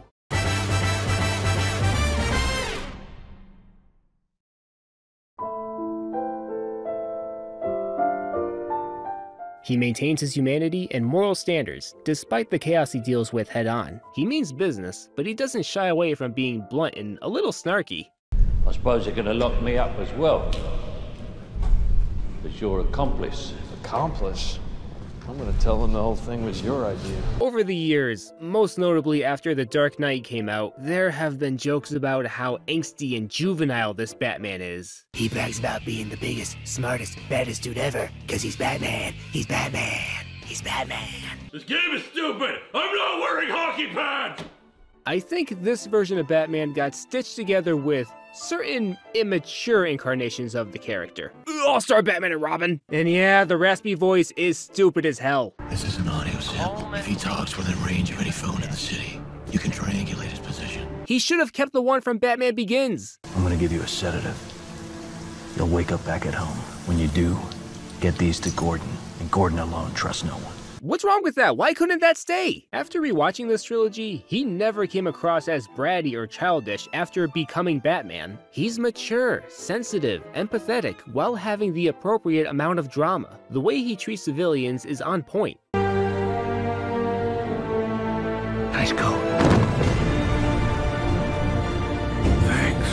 He's gentle when it comes to kids, letting them know everything's gonna be alright. When it came to the armed copycats, he lectures them to stop before they kill someone or they get killed. And he has healthy relationships with a lot of people, both as Batman and Bruce. Alfred, Lucius, Gordon, Rachel, Blake, Selina, Harvey. For a time, he lets people in and he shows concern for others, treating them like family. Why the mask? Protect the people closest to me. Yeah, but you were a loner, right? You didn't have any family? There are always people you care about. Quiet when he needs to be, as well as social. This is the ideal balance for Batman.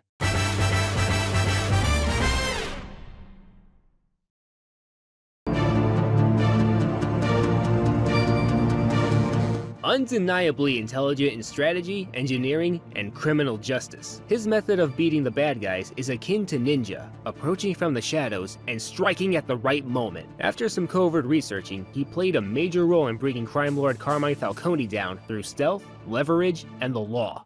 Drugs, prints, cargo manifests. This Bat character gave us everything. He set up a high-frequency generator to pinpoint the Joker's location and thwarted his hostage trap, where his henchmen were disguised as doctors and vice versa. He calculated the right moment to jump down the parking garage to stop the Scarecrow from getting away. He knew about the cops working with Gordon to escort Coleman Reese after the Joker put a hit on him. If Coleman Reese isn't dead in 60 minutes, then I blow up a hospital. He informed Gordon about those who have relatives in a hospital. This helped Gordon save Reese from a cop who caved in to the Joker's threat. With a few exceptions, he hid his secret identity well, acting as an aloof playboy billionaire, even if it means acting like a jerk. He has proven to be headstrong and impulsive at times. When Rachel was poisoned by the Scarecrow, he drove through the city in a tumbler in such a haste it resulted in property damage. What would you call that?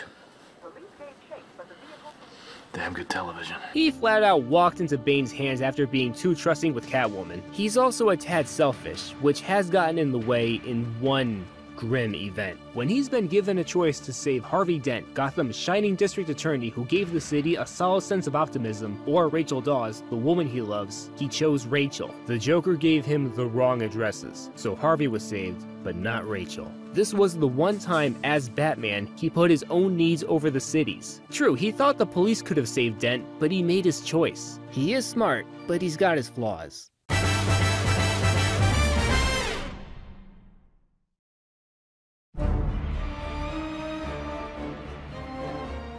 Weaponizing fear against evil is one of his main goals. Utilizing stealth tactics and striking in a state of shock lowers the morale of criminals, which he takes advantage of to interrogate for info. Where were the other drugs going? The majority of nameless criminals were afraid of Batman, believing cryptic rumors about him. The things they say about him. Can he really fly? I heard he can disappear. Outside of them, he drove Carmine Falcone into a panic before showing himself. You can see the fear on his face. He made the douchey Big Shot Flash squeal, and he was so effective, the entire mob had group therapy sessions during the day, and they stayed indoors at night more often. There was a clear impact on the criminal underworld. He even scared Rachel when she first saw him. Realizing how useless her taser was briefly paralyzed her. However, it's unfortunate that none of the major villains feared him. They all saw through him. The Joker even called him out on his "I'm no executioner" rule. You have nothing to threaten me with. Nothing to do with all your strength. He needed Scarecrow's fear gas to get the truth from him, but that's more of the gas doing the work than him. Still, he got results.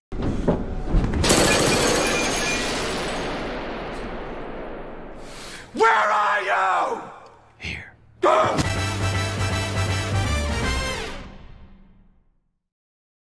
One, two, three, four. An expert of the KC fighting method, fighting while defending yourself. A more elbow-heavy style. A few years of training under Ra's al Ghul will make you one rough customer. By the way, I know the actual pronunciation is Raish and not Ra's, but that's how he was called in these movies, so I'm rolling with it. This Batman can handle a group of tough guys no problem. Ra's was a big first for the movies. Looking at the previous movie villains, they were brutes. Clumsy fighting style and unrefined technique.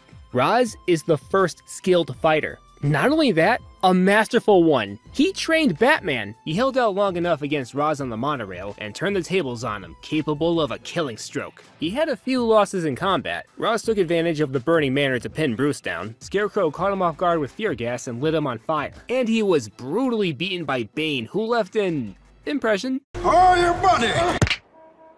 This is even more painful than it looks. But after 6 months of recovering and reigniting his belief in himself, he had his rematch with Bane and paid him back. He defeated all of his opponents, but he's not unbeatable. If he was, we wouldn't root for him as much. He has lost before, and not every victory was fast and easy. For a grounded and realistic Batman, that sounds about right.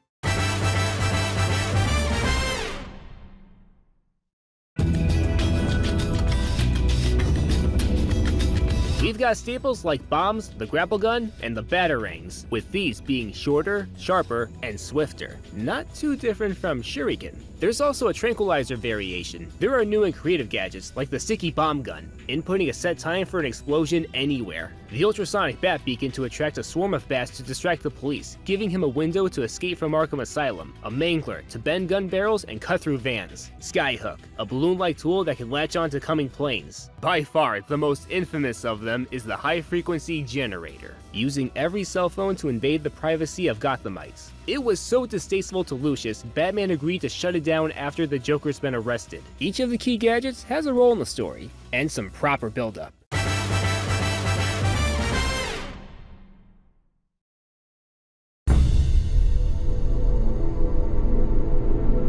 This Batmobile, the Tumbler, was built for combat in the Middle East, given the desert camo coat. Does it come in black? Fantastic speed and steering, combined with durable plating, powerful weaponry, and a stealth mode, make it the king of Batmobiles. If we're talking functionality, the design isn't Bat-like, and that can be a damper if you love that artistic choice. It was used to bring Rachel to the Batcave to be cured from Scarecrow's poison, and it was vital in thwarting Ross's plan to destroy Gotham from the inside. And it's the only Batmobile to be driven by Gordon. You're moving up, buddy! Its final use by Batman was in protecting Harvey Dent from the Joker, taking an RPG for him. A part of me dies every time it blows up. Be strong! In The Dark Knight Rises, Bane confiscated spare tumblers and they were used as opposing forces. The camo helped frame them as militaristic. The Batpod, an emergency motorcycle that was built into the tumbler, is nowhere near as protective, but slimmer and easier to get around. Just like the plated suit, defense has been sacrificed for agility. The Batpod was used to apprehend the Joker, giving us the awesome truck flip scene. It was there till the end of the trilogy, racing against time to save Dent, driving away from the police after he's been branded as a killer, making his big return after 8 years. Catwoman drove it in the climax of The Dark Knight Rises, and she used it to kill Bane.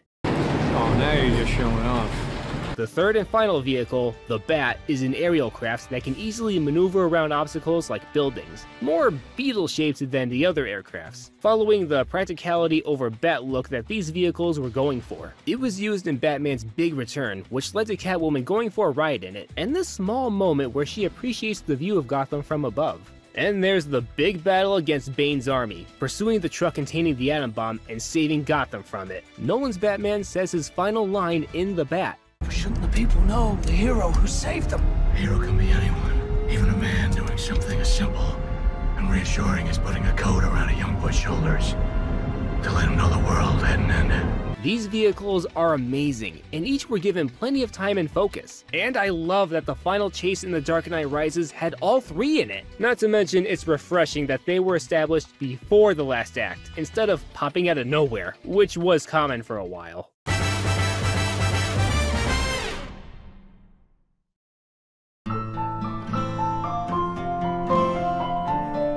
Nolan's Batman had a concrete arc from child to adult. After his parents were gunned down by Joe Chill, Bruce had spent years thinking about killing him, getting his revenge. He was willing to do so, and through the same cowardly method, a gun.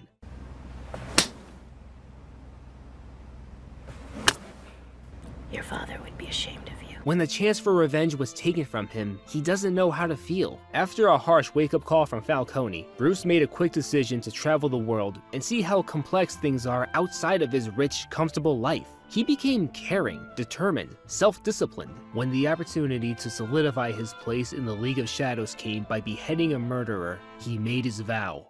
I will go back to Gotham and I will fight men like this, but I will not become an executioner. As this new man, he saved Gotham from terror and self-destruction after conquering his own. He went from self-centered brat to a full-fledged hero. I'll be standing where I belong. Between you and the people of Gotham. In The Dark Knight, he stuck to his newfound virtues, putting his life in danger before anyone else. In Harvey's press conference, Bruce was ready to turn himself into the city after thinking the Joker's threat over. You're gonna hold a press conference tomorrow morning. Why?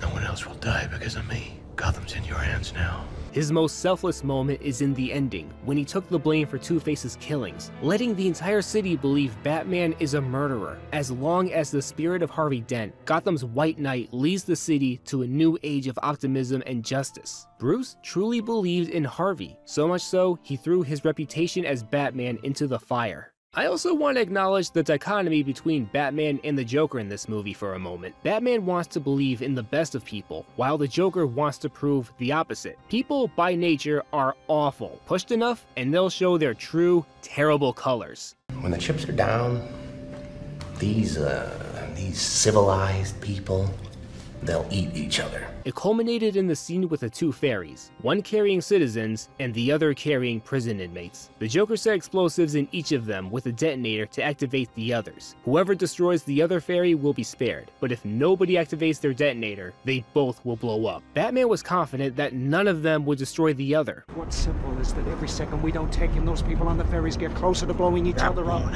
And the Joker expected destruction. We really should stop this fighting, otherwise we'll miss the fireworks. Ultimately, and thankfully, the passengers chose not to activate their detonators. From the average Joe to a convict, people can be good. What were you trying to prove?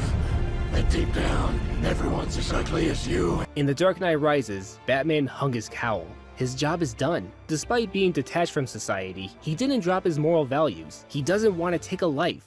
No guns, no killing. Where's the fun in that? I really like this mentor-student relationship with Blake, sharing his beliefs with him. The idea was to be a symbol. Batman could be anybody. That was the point. His altruism also got to Selina Kyle, inspiring her to fight for a city that was never there for her. I'll open that tunnel, then I'm gone. There's more to you than that. Before quitting Batman for good, he led Blake to the Batcave, giving him the tools to be Gotham's next protector. Nolan's Batman breaking the no-kill rule has been brought up for years, and yeah, I'm taking points away. But to be fair, he did try to reason with his enemies first. Every time a civilization reaches the pinnacle of its decadence, we return to restore the balance. Gotham isn't beyond saving. Give me more time. His son's got the same chance she had. 50-50. What happened to Rachel wasn't chance. We decided to act. We three. As for lighting the temple on fire to escape, the League of Shadows members had time to evacuate, but they chose to stay there. Batman prefers not to take a life, but at times he does. It's necessary, my friend. When you get down to it, he is just and self-sacrificing. This is what makes Batman, rising from tragedy and grief, becoming the best of yourself, as humanly possible. Father would be very proud of you. Just like me.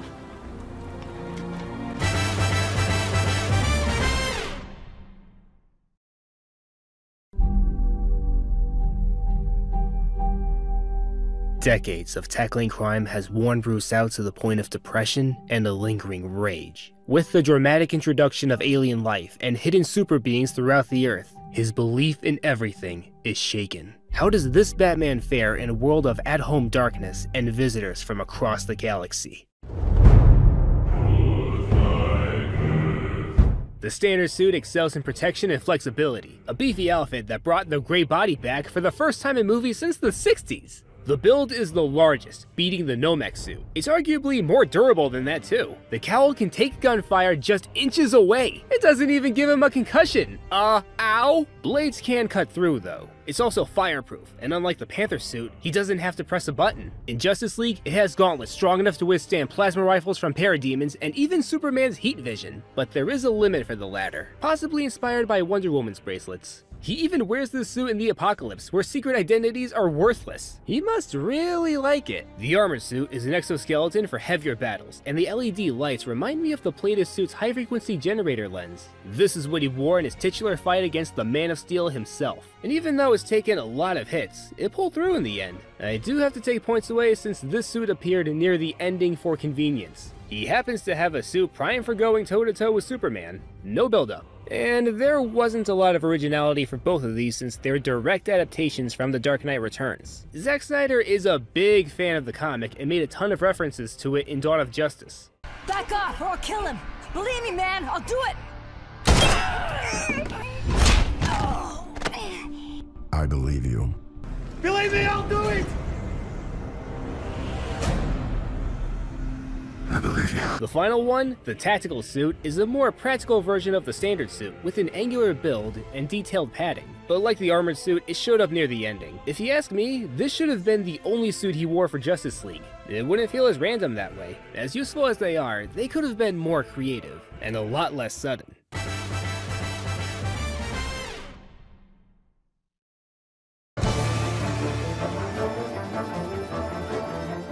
This Batman's personality is complicated. No doubt the worst of him was in Dawn of Justice. I hate Batman in this movie. A Batman who feels totally defeated. He's pessimistic about the world and his sense of morality is low. He's at the point of self-loathing even after all he's fought for.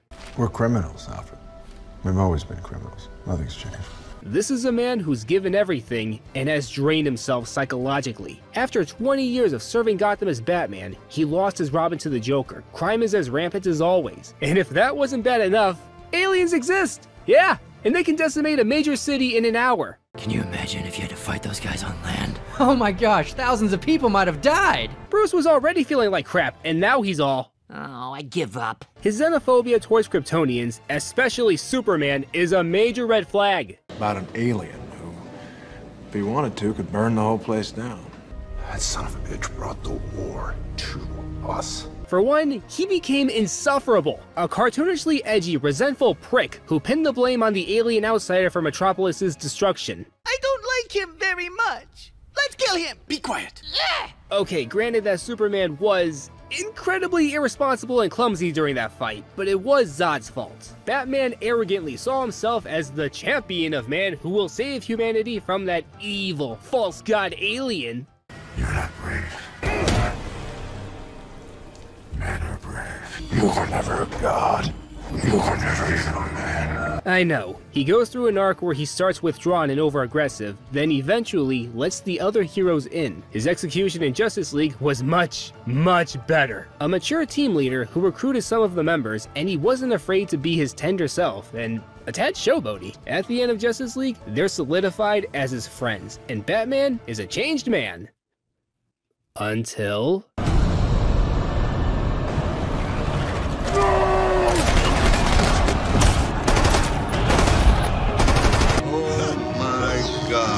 The doomed future. Darkseid has taken over and used the anti-life equation to make Superman his ruthless pawn who executes prisoners. In this bad future, Batman's back to square one, a disgruntled killer who hates Superman. Oh, and we got this line from him. And make no mistake, I will kill you. Oh, what a hero!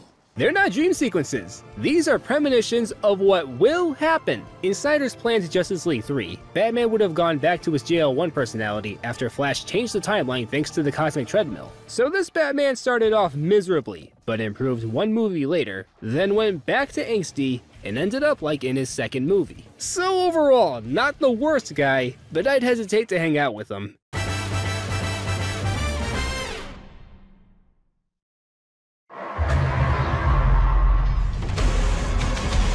Tech-savvy and brilliant enough to take the fight to aliens worlds ahead of the human race. In terms of science, criminal justice, and strategy, he is a genius. He's also fluent in Russian and Icelandic. But he falters in common sense and not letting go of a grudge way sooner than he should have. In Dawn of Justice, he let his hatred get the best of him. At first, he was investigating Anatoly Knyazov to find out who he was working for, which turned out to be Lex Luthor. After following the breadcrumbs, he spotted where Lex was getting a shipment of kryptonite and planted a tracking device on the truck. But then, he goes on a rampage in the Batmobile to rip the henchman to shreds, and during this, he came really close to destroying the tracking device. Why the rampage? Since he already stuck the tracker there, why didn't he just wait it out and steal the Chaos Emerald from Hell later? Which he does. And about the kryptonite, he weaponized it to make himself a one-man army to exterminate Superman. And he dropped this line that defies math. He has the power to wipe out the entire human race, and if we believe there's even a 1% chance that he is our enemy, we have to take it as an absolute certainty.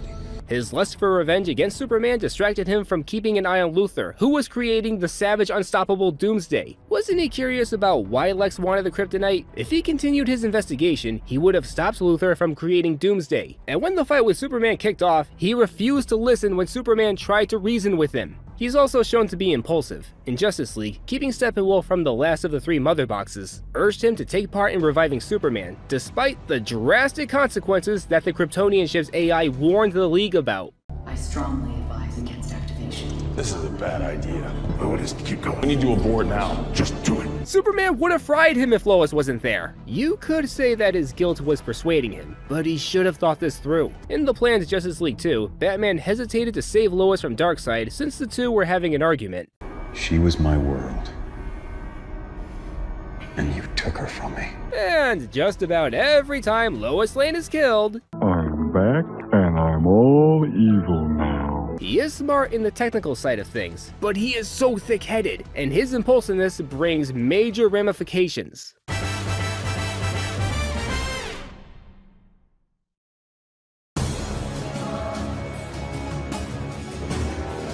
This Batman doesn't pull his punches when it comes to scaring bad guys. He's even terrifying to the trafficked women that he saved to the point of paralysis. They call him a devil. This shot where he clings to the ceiling like a creature feels unnerving. He brands criminals that he deems to be some of the most reprehensible. Chances are high that they'll be murdered behind bars by other inmates. The branded trafficker was spending his last days in fear. Mark, man, you know what to do to people with dishonor? He put Knyazov on edge while readying a flamethrower to fry Martha Kent. This guy knew he was screwed, and now he's panicking. When Batman delivers the news to Lex Luthor that his plan to have Martha Kent killed failed, oh, the look on his face is priceless. Hello? Break the bad news. I'd rather do the breaking in person. After Dawn of Justice, intimidation became less relevant. I can't blame him for that since he's up against aliens who can step on humans like bugs. And at the end of Dawn of Justice, Lex wasn't afraid of Batman since something much bigger and much more fearsome is on the way. Rebel cannot be wrong! He's hungry. He's found us. And he's coming! So I'm not taking points away. A seasoned hunter who preys on criminals and leaves his mark to send chills.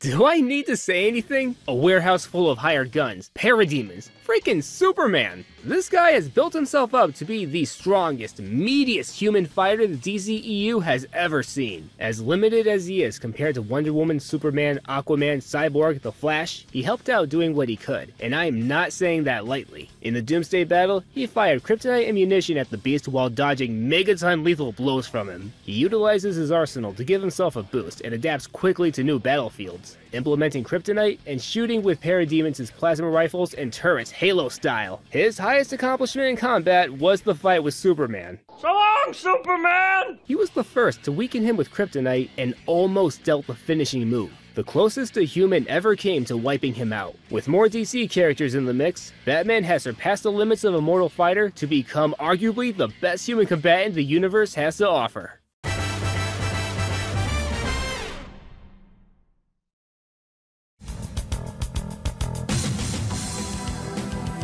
In all honesty, the gadget department in the Snyderverse is a little lacking. The thicker batarangs were a nice touch, packing more of a punch as a projectile weapon. That was a lot of P's. And made for a good calling card. The grapple gun is a given, and rightfully expected. You know the gist of it at this point, and can we all agree that this is the best Batman gadget? Cause it is. As far as other gadgets go, there was the tracking device mentioned earlier, as well as timer bombs, regular bombs, smoke grenades, sonic emitters. The most distasteful of his weaponry are the Bat Brand and the Kryptonite Spear. The former is crucial for the narrative, but not too practical outside of intimidation and inflicting harm. The Bat Brand was used to label certain criminals so other prisoners would execute them. And the Kryptonite Spear was invented with the sole purpose of eliminating Superman. Bruce even tortured him with it. These two were made out of raw, murderous intent, and that paints an ugly picture. I know, the Spear was vital in killing Doomsday, and it took part in Batman's character arc, and he forgoes the brand when he decided to spare Luthor at the end. But that doesn't shake off why they were constructed in the first place. And the guns. In the Dune's future, guns are his primary tools in battle.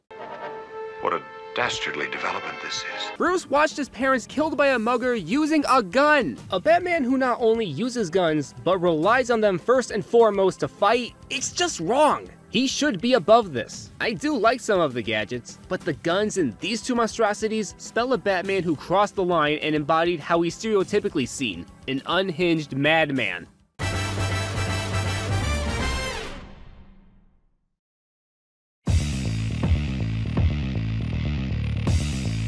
The Snyder Batmobile can be summed up as the smaller, more gun-happy version of the Tumbler. A flatter and sharper design that helped make it a speedier car and is capable of turning 180 on the fly. Something I noticed about this Batmobile is that it's driven once per movie. In Dawn of Justice, it was used in a failed attempt to steal kryptonite from Lex Luthor, but during this scene he meets Superman, not Clark Kent, for the first time, and experienced the wide power gap between the two, not counting the prologue. And he was in the Batmobile when he challenged him. Tell me. Do you bleed? You will.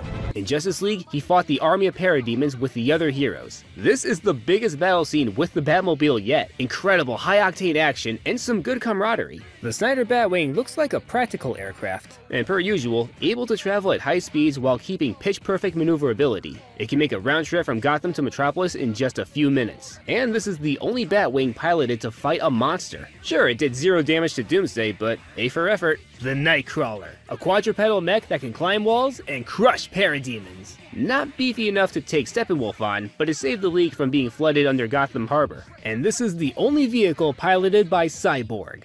Relax, Alfred. I'll take it from here.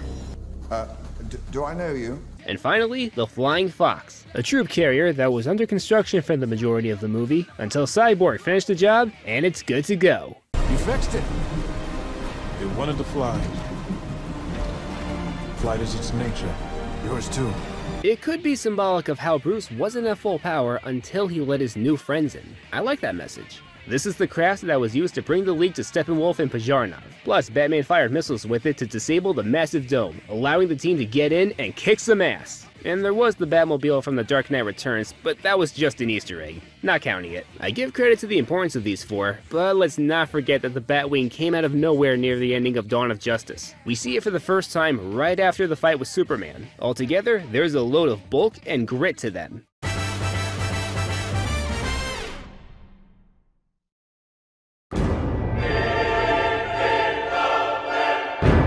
This Batman did have a good start when we first saw him in Dawn of Justice, saving a little girl from falling debris and helping Wally escape from the girder that crushed his legs. He did have a good start. After the prologue though, he became abysmal for 2 reasons. 1, his disregard for the lives of criminals. Rehabilitation is not a factor for him. Criminals have a high chance of being killed by him, either directly or by being branded by him so they'll be shanked in prison. We don't see him showing any effort in helping these guys rehabilitate. He's so cynical to the point of not caring.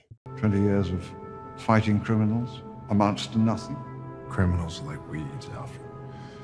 Pull one up, another grows in its place. Batman needs to be more than a vigilante who just beats guys up and leaves. Or worse. There should be a firm moral ground. And 2, he's xenophobic against Kryptonians. Since Superman is the last of his kind, and he unintentionally signaled Zod to Earth, all of Bruce's hate was zeroed in on him. Superman has the potential to subjugate or destroy the world. No matter what he says or puts on his chest, Bruce sees him as a demon who must be expunged. He spent days preparing himself to kill Superman, stealing kryptonite from Luthor and weaponizing it. While Superman has been cumbersome in protecting Earth and representing the best in humanity, he does mean well and has been doing good deeds. But no, in Bruce's eyes, he's an outsider who brings nothing but war and despair. And about Superman, he was disgusted by Batman's brutal methods, seeing the paranoia and harm they do to civilians. You know the mark all over, guards don't care. That's the judge.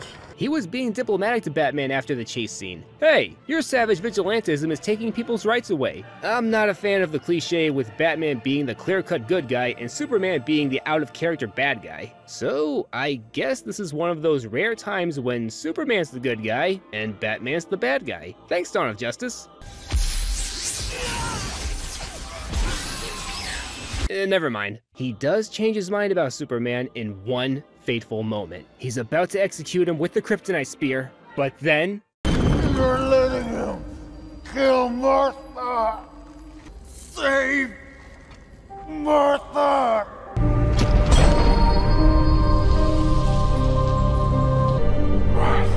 Why did you say that name? Superman says the name Martha, just like Bruce's father did to his wife before dying. In this moment, Bruce is in the same position as the man who shot his parents that night. Lois informs Batman that Clark was talking about his mother, who was abducted by Luthor. Batman now realizes that he actually has more in common with this alien than he thought. He volunteers to save Martha, doing what he wished he could have all those years ago. I make you a promise.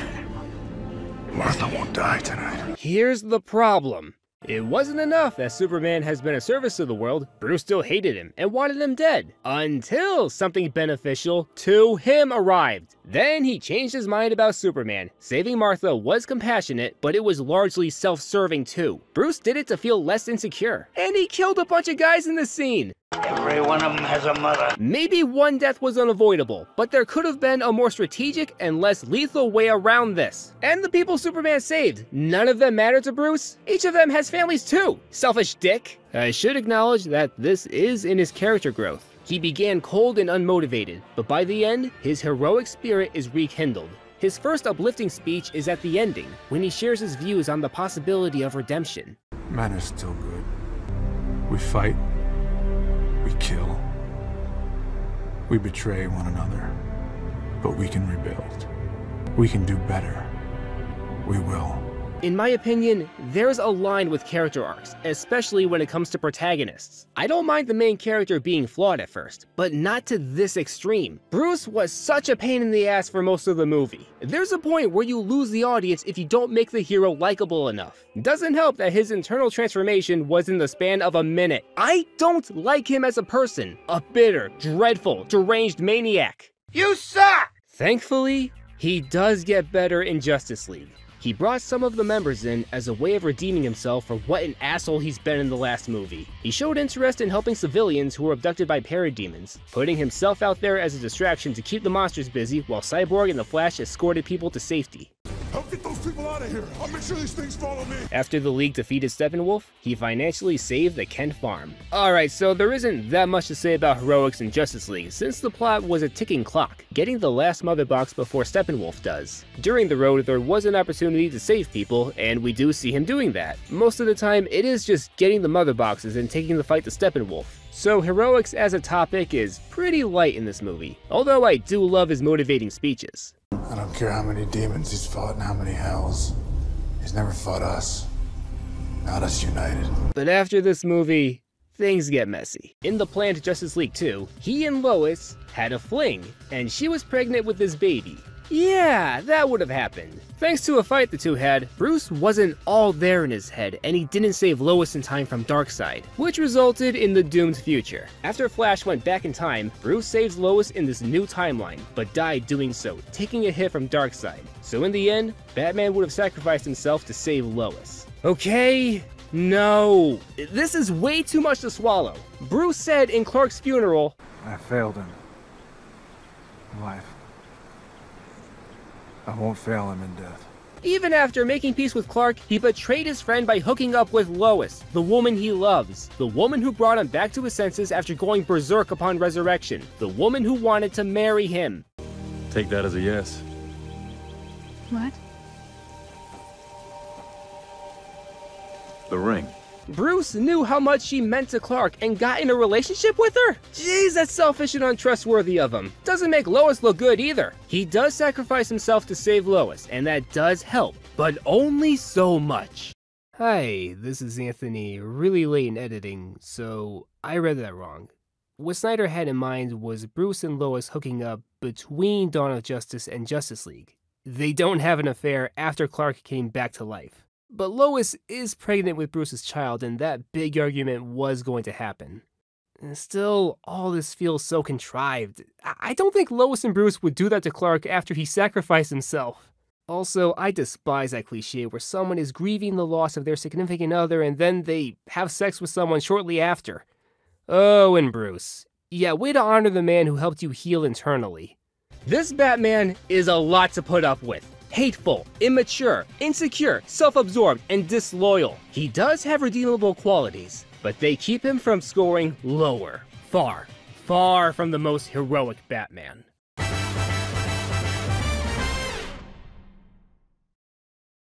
Well, that took forever, but now it's time to wrap it up. Even crime fighters need their sleep, Robin. It's been quite a journey making this video, and I did have a lot of fun diving deeper into the movies that I love. As for some of the other movies, I hope I never have to watch them again. Before I give my closing thoughts, I want to say that each version has merits, and they click with fans. The joyful optimism of Dozier's Batman, the shadowy nature of Burton's, the colorful expansion of Schumacher's, the enduring strength of Nolan's, and the biblical drama of Snyder's. They all have value, and there is something for everyone among these five. When it comes to the scoreboard, I consider 25 out of 40 above average. Alright, let's do this.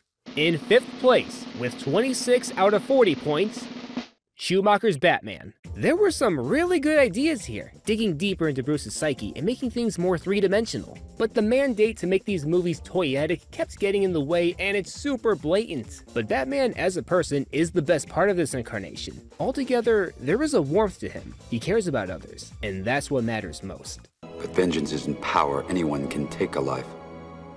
But to give life, that's true power. This Batman doesn't get enough respect. Yeah, joke about bat nipples or bat credit card all you want, but this isn't a bad Batman. In 4th place, with 27 out of 40 points, Snyder's Batman. His capabilities as a fighter and predator for criminals got him pretty far, but damn did he get carried away with the grit. The core reason for his brutal attitude was that The Dark Knight Returns was the main influence for this Batman. And as we've seen, the comic was a terrible source of inspiration for the DC Expanded Universe's Batman. A deconstructionist what-if epilogue set in Bruce's later years wasn't the right fit for what was always meant to be a genuine piece of a cinematic universe. Even if you take the sister DC movies out of this, we're left with a confused version that bounces back and forth between anti-hero and wise teen leader. I'm sorry if he's your favorite, but I'm not a fan.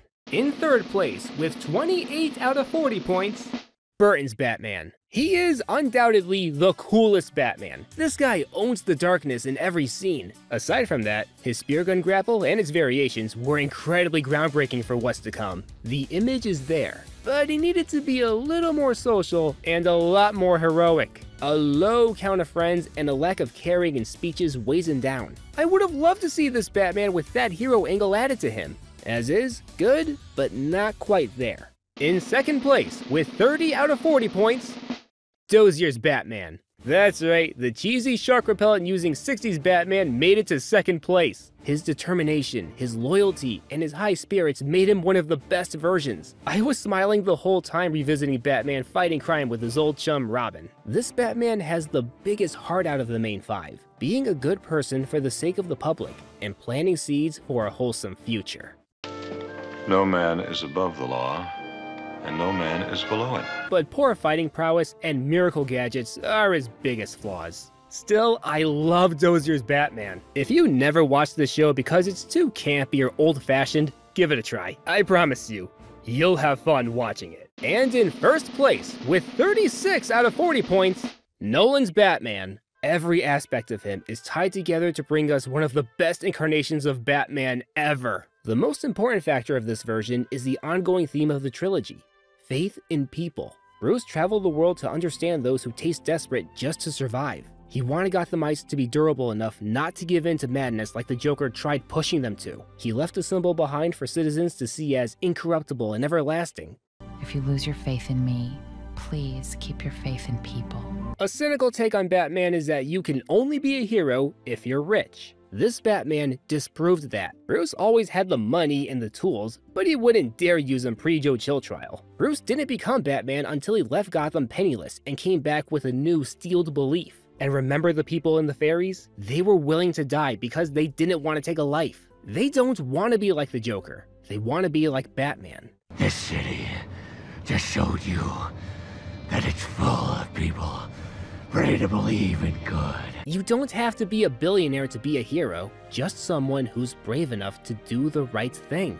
That's what this Batman brings, and it's something we all need. Look past that raspy voice. You have a genuine hero for the ages. I can say for certain that Nolan's version is the best live-action Batman.